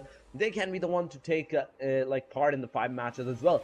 So it's all the matter of factor of who's gonna initiate it with the fights, who's gonna initiate together with the action, and who's gonna have the better reaction, or maybe not a better reaction so far for themselves. It's all about I'd say the aggression and your positioning, because if you have the aggression and you have the position against the other team, I don't know what's stopping you at that point. Yeah, you have to have the balance of both in order for your team to dominate. So who's going to take the final Miramar map? That is going to, for us to find out, because a lot of action is happening just way before the start. You know, after they land, after they drop, there's going to be a showdown of teams contesting towards the same drop spot. So I wonder if that is going to happen again. You know, it's not possible for that to not happen, because clashes and fights happen most of the time. But you know, the more it gets the more the circle shifts, the more the circle gets smaller, the more exciting the battle is becoming, because it's forcing the teams to react. And if we are ending up to the point that we have so many teams, like 12 teams, and we're in the 8th or 7th stage of the circle, then it's going to be a party. It's going to be a chaos. We're going to be seeing a lot of smokes, a lot of bullets being sprayed all throughout the area, a lot of frag grenades being thrown out because there's a lot of opponents still available in the battleground. So I'm looking forward to that. I'm looking forward to that messy but satisfying fight, because in the end, it's all about the points. It's all about the team who's gathering a lot of points on this map alone, and let's see how well will it contribute towards their overall scores. Oh, the overall scores, the overall ranking, and their performance. That's one thing completely different. But it is the Miramar once again, Vince, and it is the same team, the B versus C. I believe B is the only team, Group B is the only team that have the luxury of playing both the Erangels right now and the Miramars. And because of that, it is a luxury and a curse at the same time, because they have to change their momentum from Erangel to the Miramar during the time. They have to, like, even as in the practice sessions that they do for themselves after the games, they have to do the practice sessions for both Erangels and the Miramar. So that's double the work that they are doing, in fact. But at the same time, it does give them a chance to, like, come out on the top. But in a moment, we are about to go into the final match of today. It is going to be Miramar. You can see the plane taking the flight, and from the Barcelona, it is going all the way to the El Azhar. From Los Higos, it is El Azhar right now. Wow, it's getting way too hot right now. It's all about the desert. It's all about the sandy lands of Miramar at this rate. It's all about the sides, though. Let's focus towards the eastern side, going upwards. So things are quite interesting. Some of these teams prioritize to drop in the small island of Los Higos. So this is going to be messy. We see VOIN tries to conquer this area alone.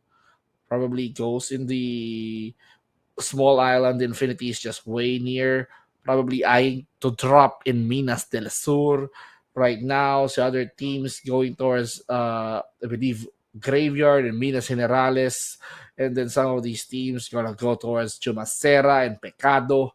Impala can be conquered here by Leo Esports, and the IHC jumping way too far together with the Alter Ego, probably trying to reach El Azahar, try to reach Cruz del Barrio if they can, and still the circle favoring the eastern side of the map, but it's way up high. It's way in the northern side. So teams like Voin Donkeys, the Infinity, they have a lot of catching up to do. They have a lot of rotations to do, because you know how wide this map is. You know how wide the rotation needs to deal with. But ooh, Sem 9 up against 52. First knockdown of the night, it seems. But Stalwart Esports has some company here.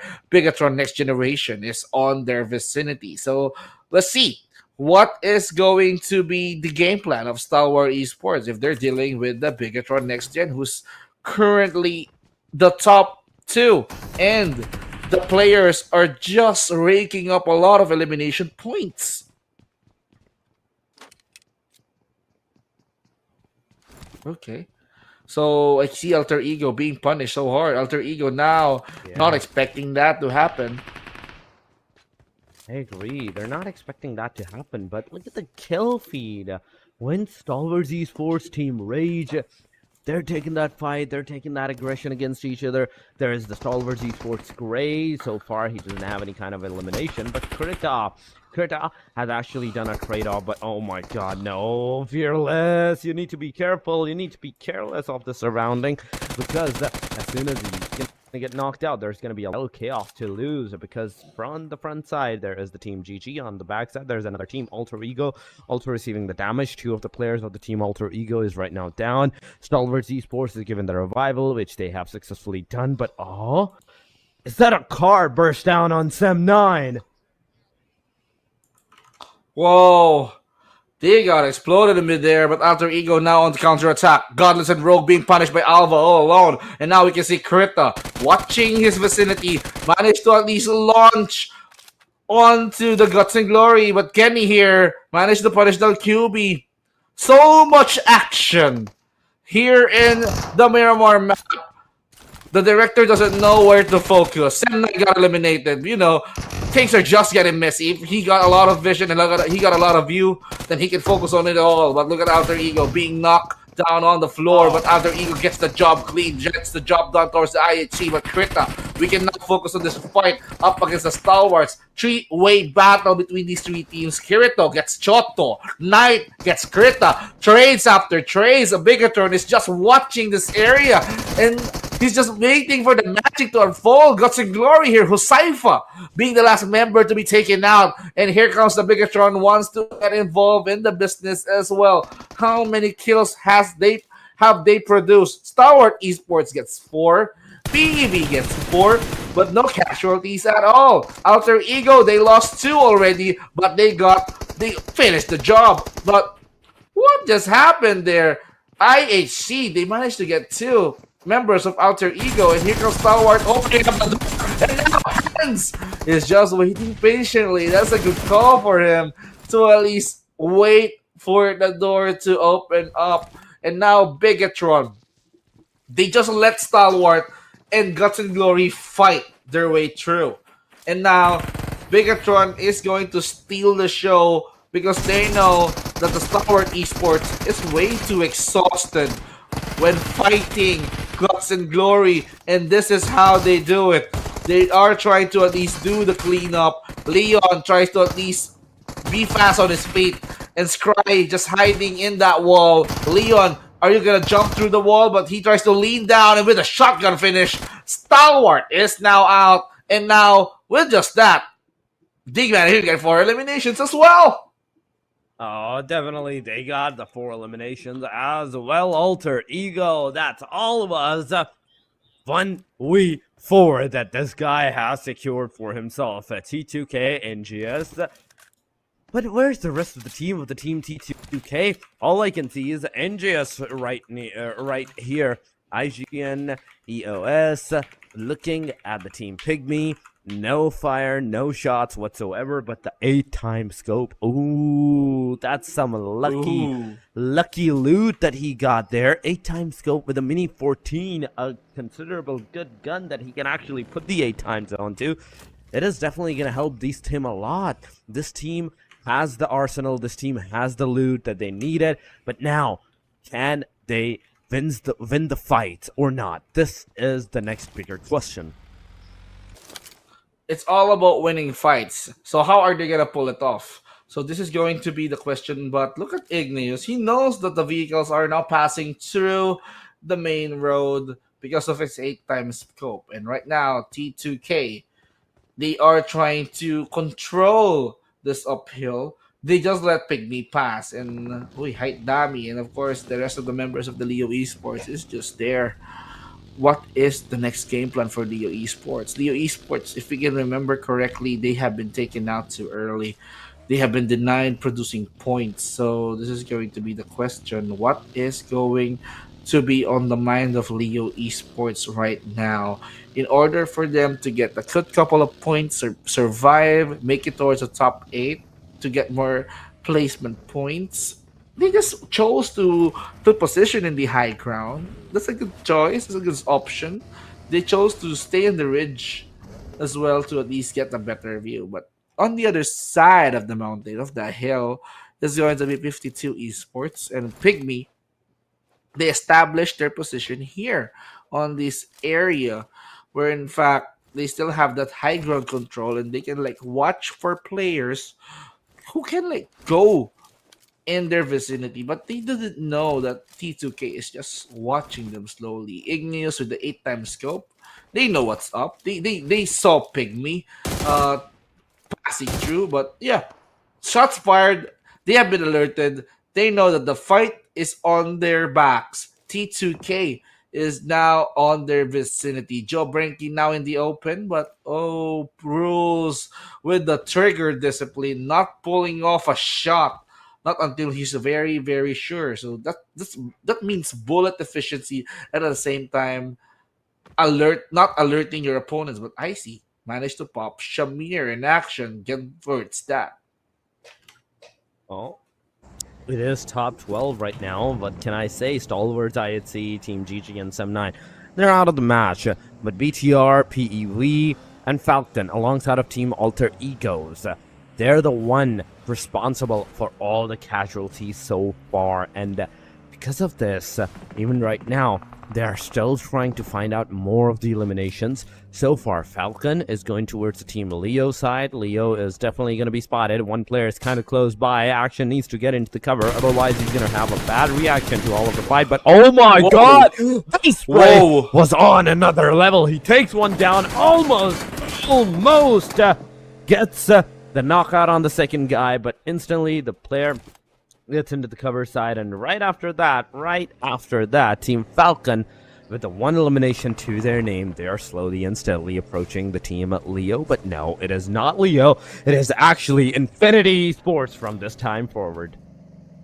Then Infinity Esports, they managed to get the chicken dinner that time around, but the Falcons here going to change the story. No back-to-back chicken dinners for you. And now that Nade did connect. No! It was the shot that connected. Forced to knock him down, and there you go. The Falcons now setting sights towards their target. They're not letting the Infinity get their chicken dinner once again. The Infinity on a very, very bad spot, but Logan is in the circle, but tries to get back just to make sure that they're going to be punishing the remaining members of the Falcon Esports. Icy is not wounded enough because of that spray in action. Just throws in that nade towards Logan, converts that, confirms that kill. Grenade elimination for this guy. He's just popping off, and he's just looking for the final member of the Infinity. What happened to the Infinity? Tourniquet, he needs to get away from it all. He needs to make sure that the Infinity will survive once again, but they lost 3 members already thanks to the Falcon Esports. And ooh, top, he's not stopping. He's just spraying towards the position of Tourniquet, but where is the shot coming from? I believe someone is shooting him. Oh, that's his teammate. Try to at least provide a cover support. But as of this moment, Falcon needs to prioritize on their own health. The blue is punishing them real hard. They just need to get in to be safe. Oh, they definitely need to get in to be safe right now. After this first, 4 total elimination of the team, you're not seeing any kind of, complete team action, team elimination action right now. But from this point onward, let's see where the next stage is going to take the players up, where the next stage is going to take all of these teams towards to, because so far it is LSR, but no, it is still going to be LSR into the map. PIGMY is in the circle, Team Alter Ego is in the circle, Team YANGON, Galacticos is in the circle, Sky HORAA and Team HORAA, in fact, on top of that, they're coming from the northern Erangels, and WTZY, Yangon, Galacticos, WZTY, he has the opportunity to spot down the players and take them down, but as a solo player, he has to be so careful on whatever he's gonna do.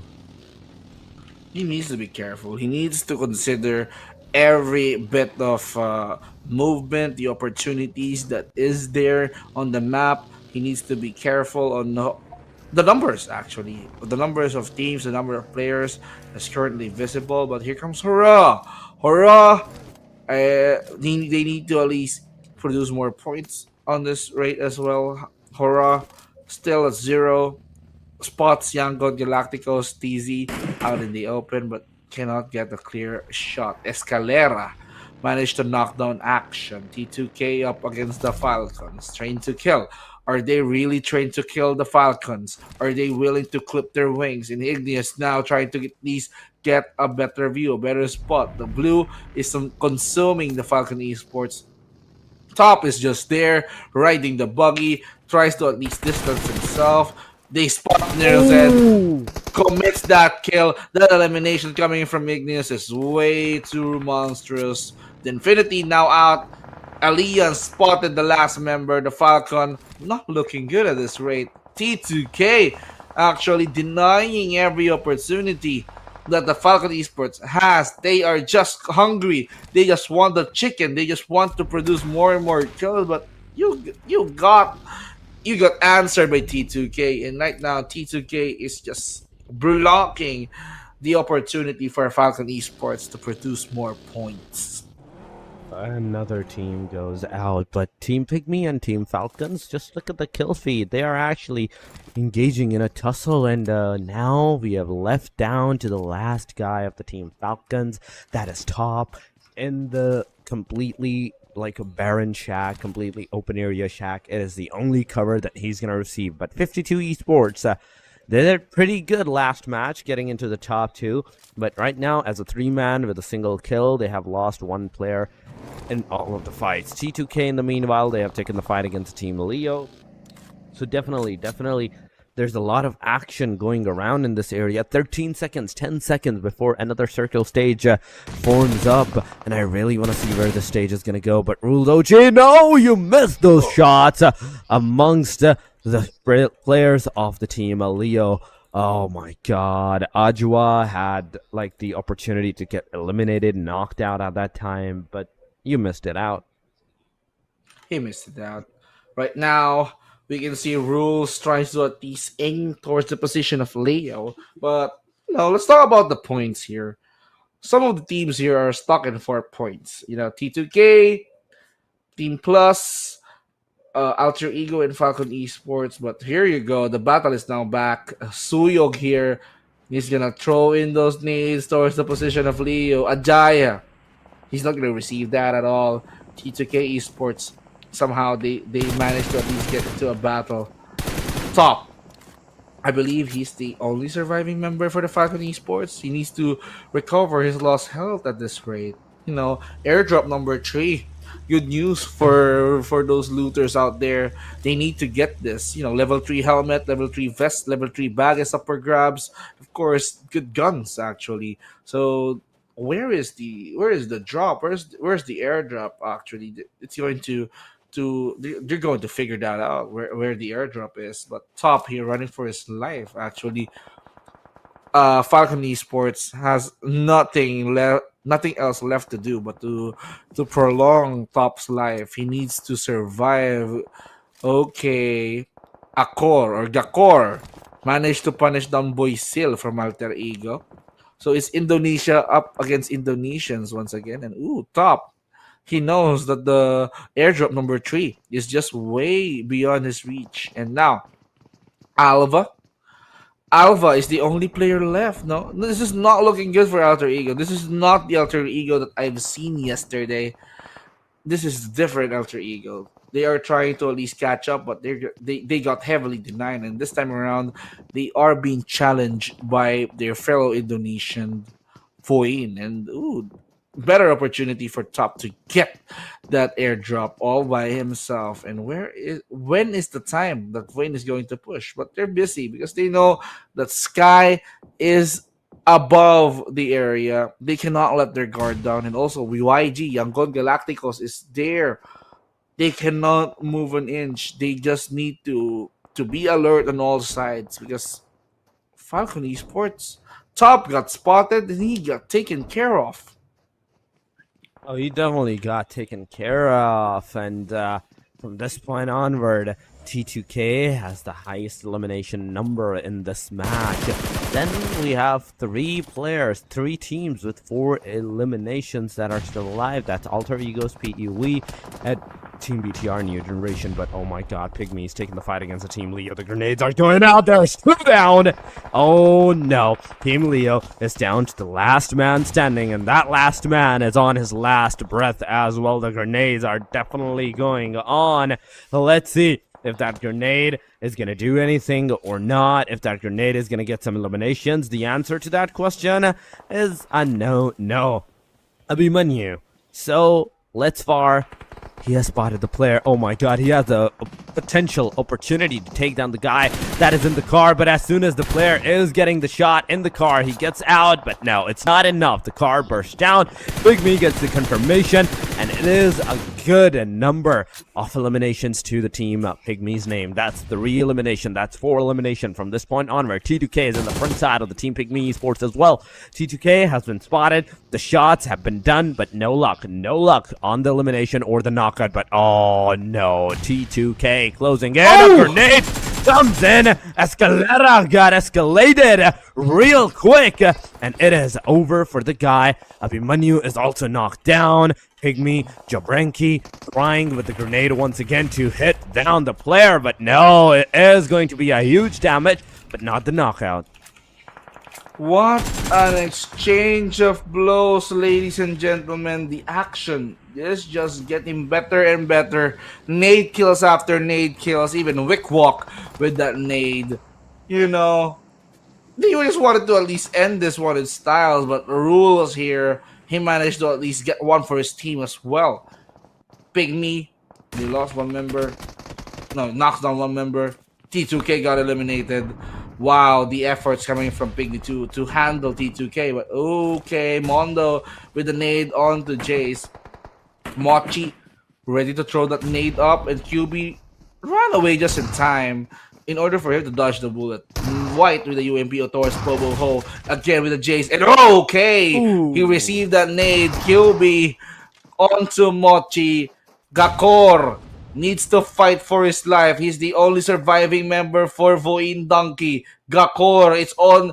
You're on your own now. You have one job to do, and that is to convert that elimination. And he danced for death. QB only has that UMP on hand to take that kill. PEV with 8 eliminations in total. They need to revive the fallen teammates. Mondo is back up. White is going to revive anytime soon. They need to patch their health up. Pygmy, 7 eliminations. PEV, 8 eliminations. These are the top teams that we currently have right now. HORAA and YANGON Galacticos, although they're complete, but they just need to find those kills that they're looking for, because we have this urban warfare as we speak. I believe Ella Sahara is just very, very crowded as of the moment. It is really, really crowded. Yes, that is true, because there are a lot more teams, 6 to 7 teams, at least 4 to 5 teams that I can see right now with my own eyes in this complete region. So the rest of the teams are coming from the back. Team PEV, Team BTR, and there is the Team Alter Egos as well. So 3 teams, I can already say they're right face-to-face against each other. Team HORAA is on the backside. There's the YANGON Galacticos on the top of the mountain as well. So anyone that's coming out in the complete open, they're going to be bombarded with the sprays, with the shots from the longer distance angles.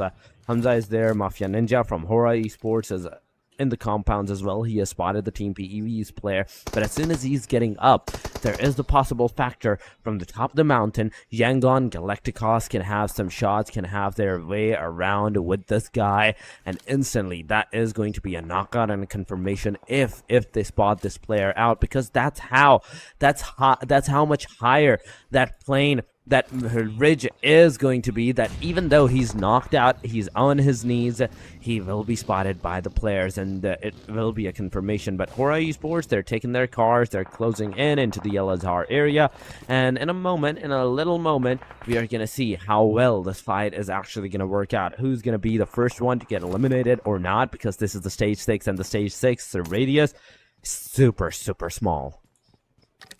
Super small indeed. El Azhar, still it's going to be an urban warfare. It's going to be house, it's going to be the buildings, it's going to be the open area. But you're still protected. Someone needs to go for a push. Someone needs to go to check the houses. But there's a hide and seek going on. BIGETRON Next Gen, they're playing with Alva. Alva, I believe he's the only remaining member, but still he managed to make it through the top 7. Alter Ego still with 4 elimination, not bad after all. BIGETRON is going to continue their story. Hans and Voxy, the only surviving members for the BIGETRON Next Gen. 5 eliminations currently, but still, who is going to be their target? In terms of manpower, BIGETRON Next Generation is lacking, because they already lost 2 at that fight. Team Plus now tries to at least jump from fence to fence, from wall to wall right now. White waiting patiently. Tenny going to at least going close towards his position. Joe Brenke tries to at least expose himself up. He tries to check out the mountain if there is someone above, but I believe there is no one there. The blue is just gonna push them anytime soon, and Abhimanyu decided to at least take a peek.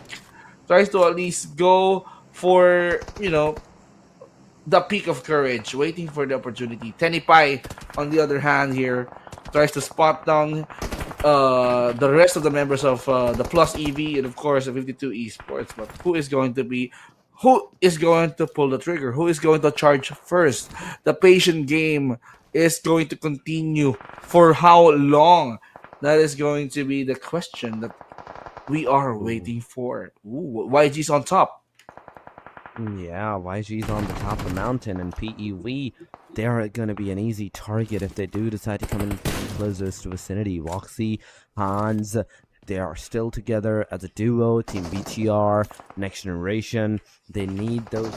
They needed that 3 points, and they actually have secured 5 so far. So instantly, that means that this team will be the one that is going to come out on the top after this match on the day number 2. Once again, 21 remaining players into the lobby, and the lobby is not getting it's not getting any much elimination wise as well, because we are not seeing any kind of eliminations. We are not seeing any player more leaving this match. But oh, there comes a grenade. In the meanwhile, 52 Esports have taken an airdrop for themselves. They took an airdrop. They got those level 3 vest, armor, all of those things that they needed. If they needed the MG3 or something else from the airdrop, they actually got it as well. So 52, they have the manpower, and at the same time they have the arsenals of the airdrop as well. So if they get into the fight, there is the slight possibility, a good possibility, that they might be able to overcome the situation that maybe is turning on to them. And now we can see that the Next Generation is trying to at least work their way through into producing more and more kills. They're targeting 52 Esports, but still no one. Okay, Mafia Ninja managed to pull a start, managed to put SayCloud out of his misery. Now YANGON Galacticos, surprising turn of events. From 4 members now, lost 1 member, down to 3 remaining members. Cute Loki needs to react. PEV is there as well. PEV is now on the hunt. They wanted to at least eliminate the YANGON Galacticos. VN managed to seize White, punish White, Mondo as well, and now not gonna look good for the PEB with a grenade launch with the 2 Esports. This is the catalyst that they're waiting for. 52 Esports managed to at least force YANGON Galacticos to come out. PEB spots what's happening, what's up, and those 2 fight, and then 52 Esports with those 1 nade eliminate YANGON Galacticos out of their misery. So things are just getting messier as it gets. PEV, 1 wounded member. I believe he can patch it up a little bit, but they're not really giving room.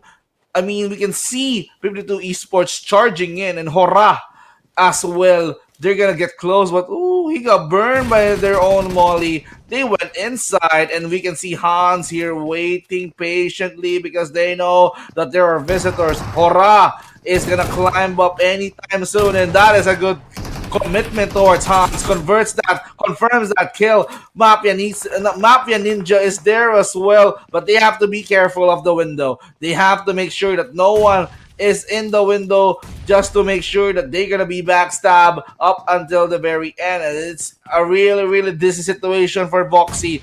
Mafia Ninja or Malik is just distancing themselves away from trouble.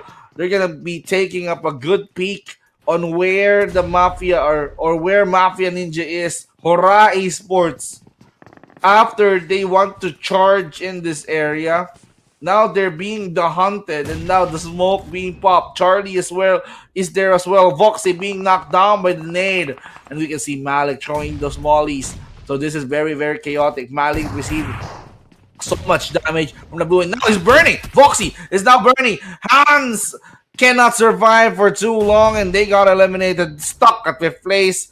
they're gonna be the first placer officially after this match. But who is going to get the chicken dinner? That is going to be the question.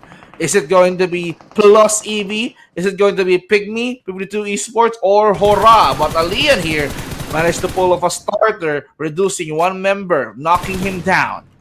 Oh yes, it is the top 4 fight that we are actually looking at right now.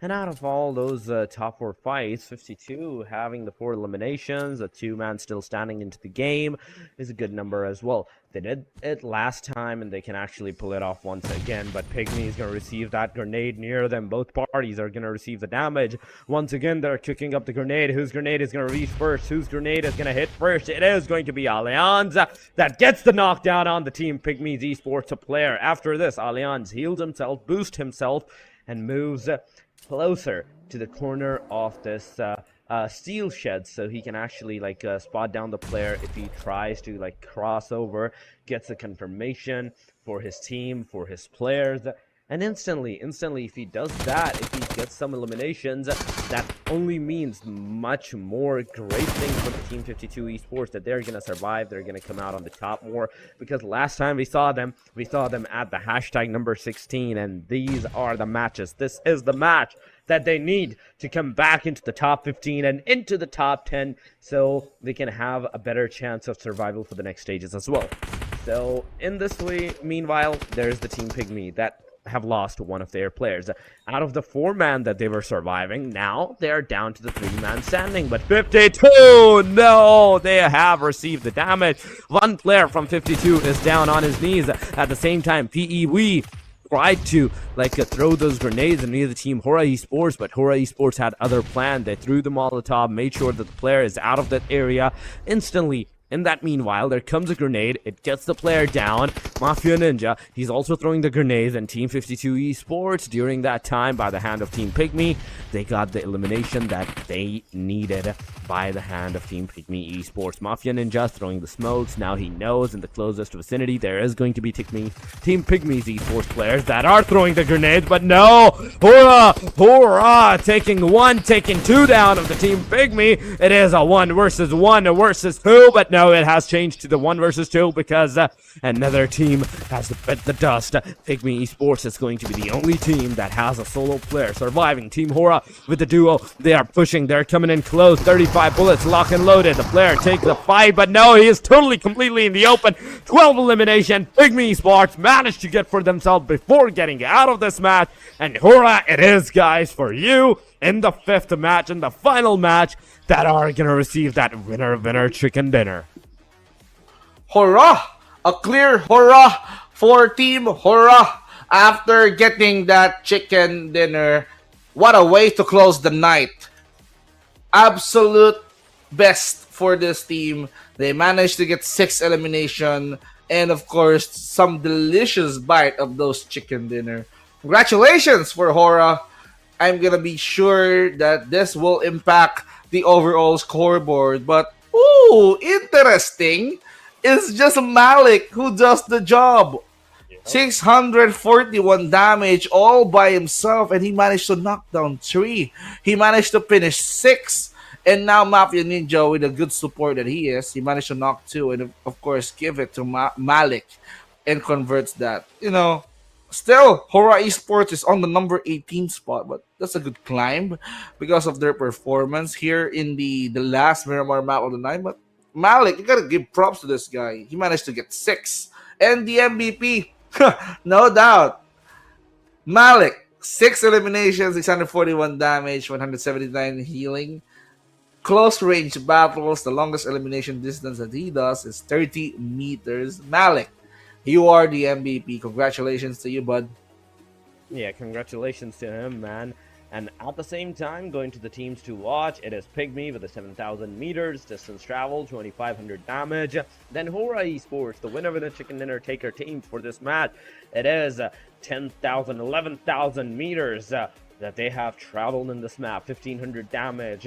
Per PEV, that's 13,000 like meter distance traveled, 1800 damage. But going to the match standing, we are seeing PIGMY with 12 elimination and a total of 18 points. Even though they couldn't secure that winner in the chicken dinner, they still have the top position in the match standing. But HORAA Esports, they managed to secure 16 total points plus EV. That's 14 points for them.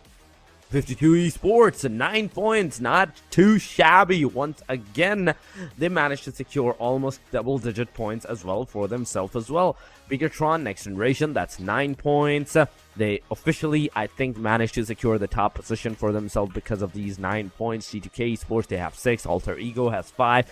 YANGON, Galacticos has 4 points. And they are surviving on the hashtag number 8, meaning from this point onward, we're either going to see 2, 1, or 0s.